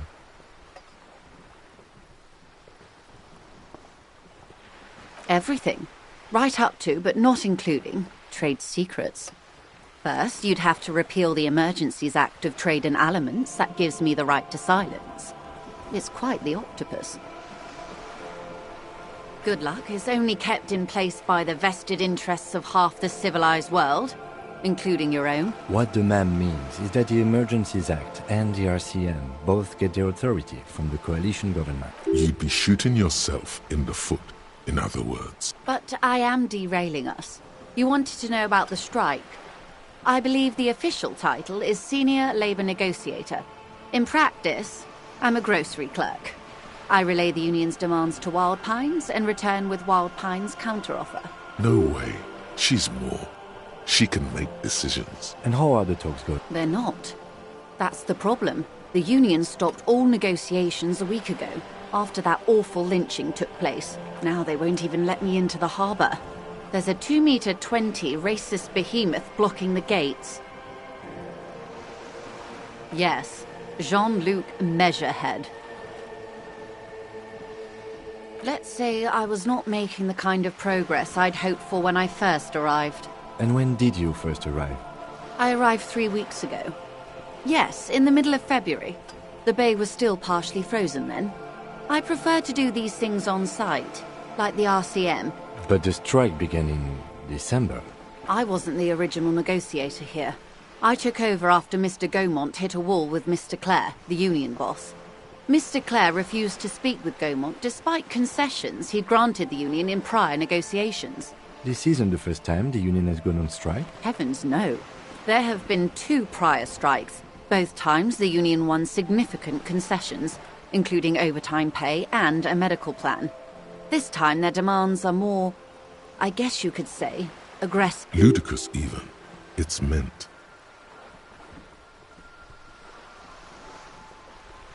There are leaflets everywhere, and banners. What did they say again? Oh yes, every worker, a member of the board. Most of the workers probably don't know what that means. Then you might also like their other slogan. Demand democracy.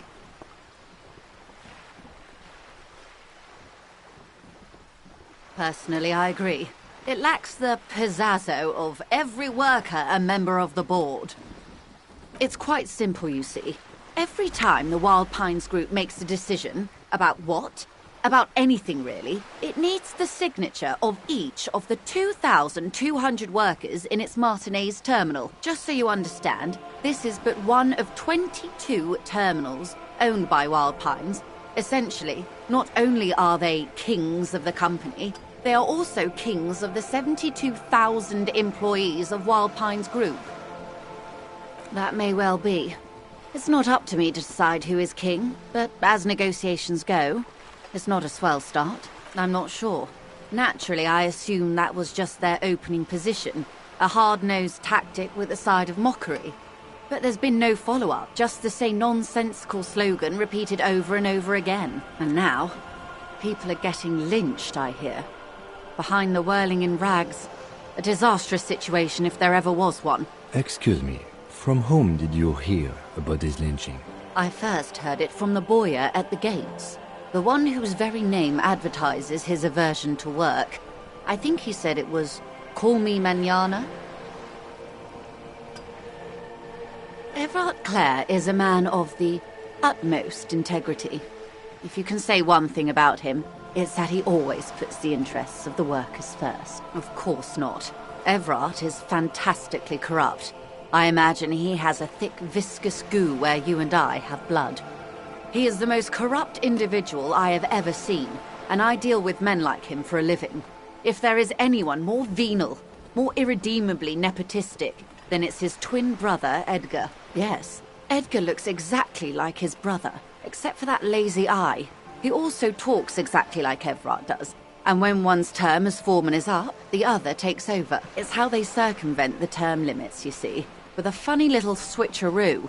While in office, they've embezzled God knows how much of their workers' dues. The Débardeurs Union was once a perfectly normal institution. 20 years ago, anyway. It must not have been easy to establish under the Emergency Act, but they did it. I can respect that. Organised labour at its best, as they say. Then something happened in the local chapter elections. The brothers Clare came and transformed it into a... how do you say? A mob. The Débardeurs are a crime syndicate. Sad as it may be, I suspect we'll be forced to cooperate with them. Refreshingly honest, officer.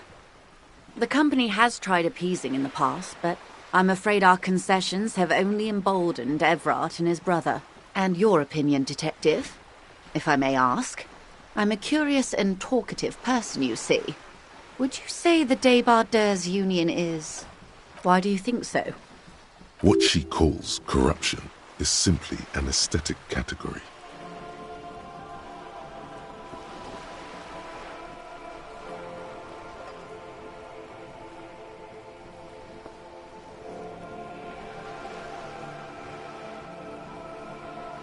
Point taken. But enough about Everard. What else can I do for you? Mr. Clare told him to... how did he put it? Fuck off, midget. Gaumont is short of stature, you see.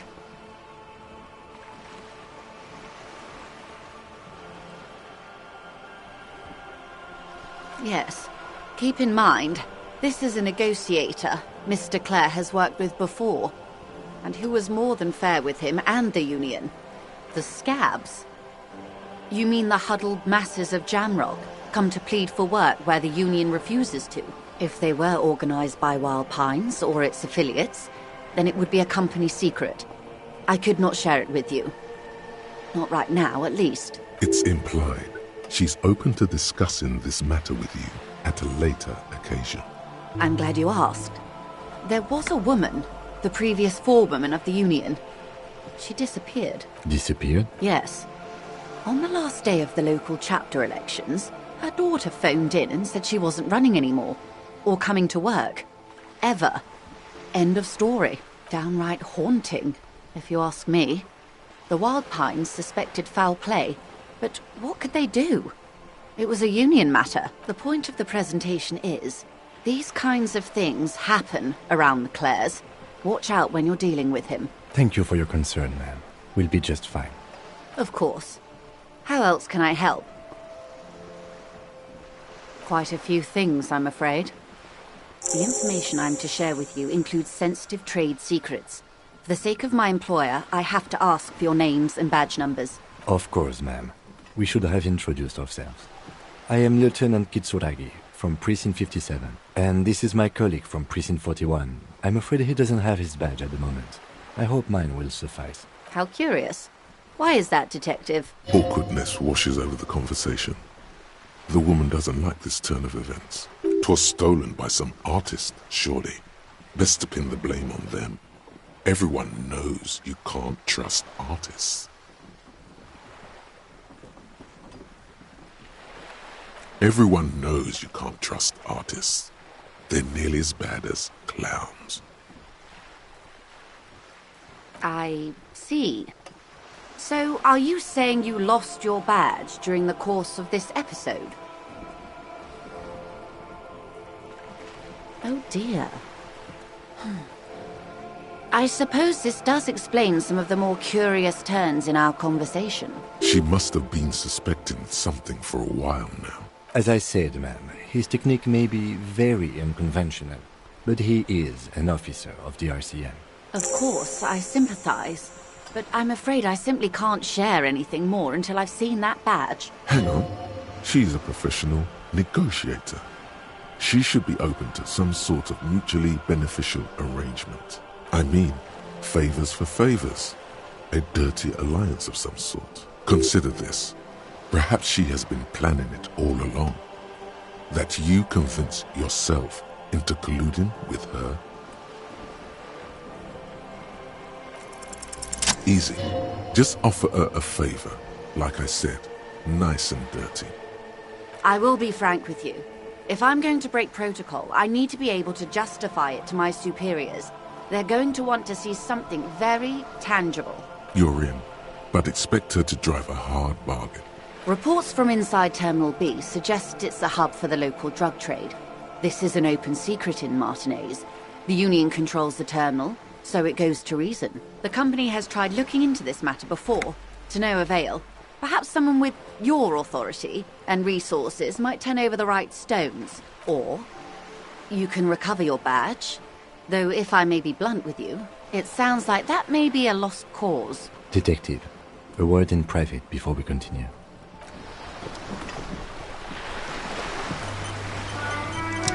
This is not going quite as I hoped it would, Detective.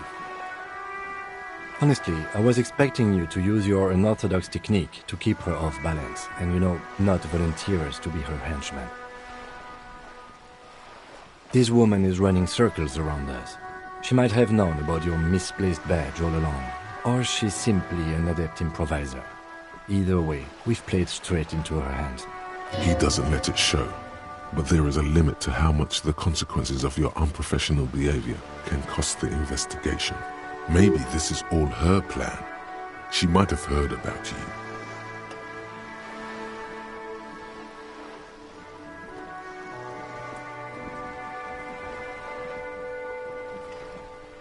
No. If there is reasonable suspicion, we must investigate. Otherwise, she could claim we are siding with the Union, or that we are on their take. We'd never hear the end of it. What I propose is, we ask her, then we investigate, briefly. But do not share the outcome of this investigation with her. We tell her it's done, and demand for her information on the lynching.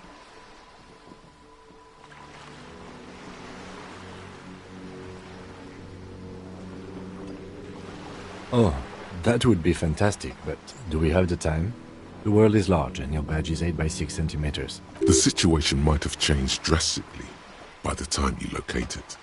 Time is of the essence. You could request a new one from the station, but that would literally take months. I'm sure you will, Detective.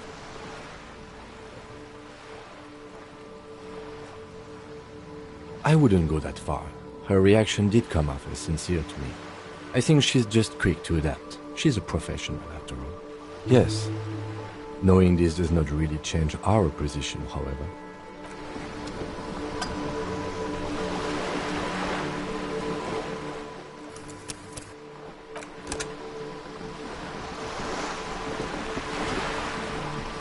You're back. Good. What can I help you with? It's quite straightforward. Someone is using Terminal B to smuggle raw ingredients from the Samar and Isola into Revachol with the Union's blessing. Wild Pines has suspected it for years. Ingredients for what, ma'am? Meth and dextroamphetamine, GBL and various synthetic psychedelics. Honestly, it might be quicker to say what you can't make from the stuff. Yes, after they clear the terminal, we lose track.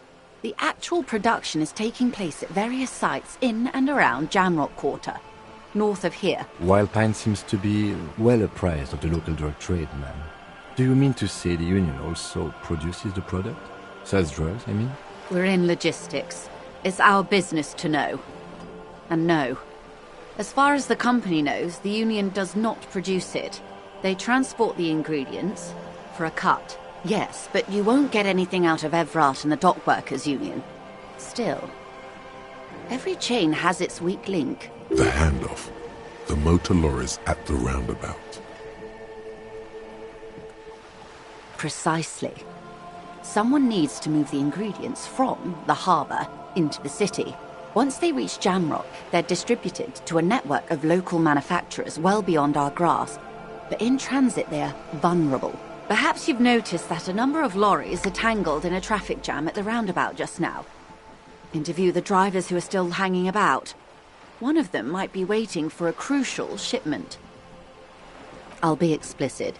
If you find this driver, I will share company secrets with you. Uncovering Union secrets could also give you an upper hand when dealing with them. We did. On more than one occasion.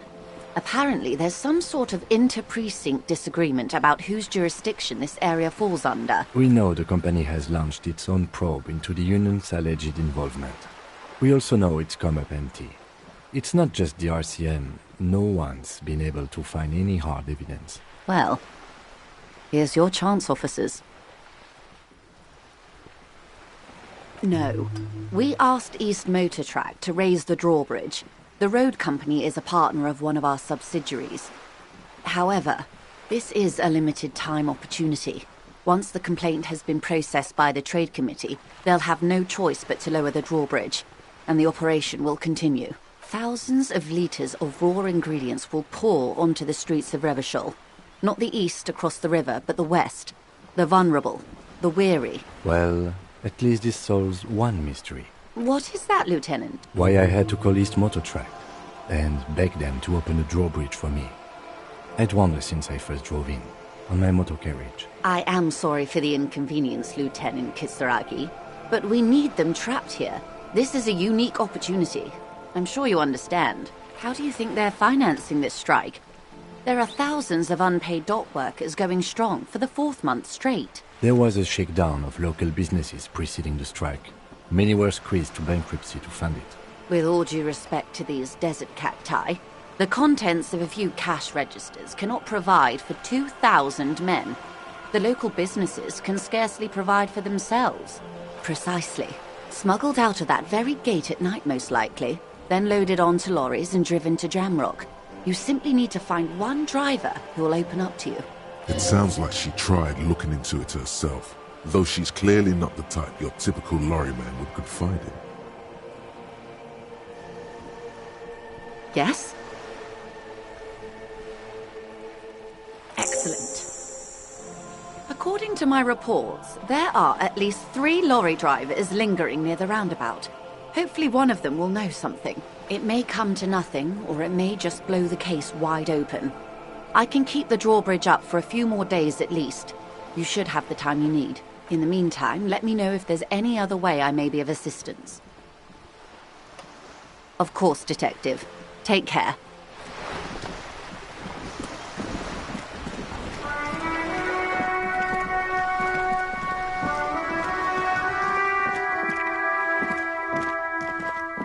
Hello again, officers. Have you come to admire my mural? You don't have the skills to execute something like this in practice. But, oh boy, the idea's going to blow her fucking mind. She squints her eyes. On fire. I say, sod off. You don't have the technical skills to do that.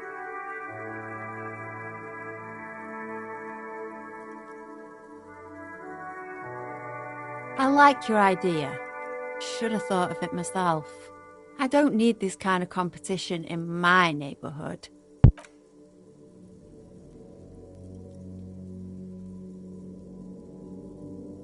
Then get your brush from fucking art. Oops, my apologies. I guess I was trying too hard. You're a police officer, and a grown-up. Why are you trying to impress her? Maybe try a different approach, like climbing up there.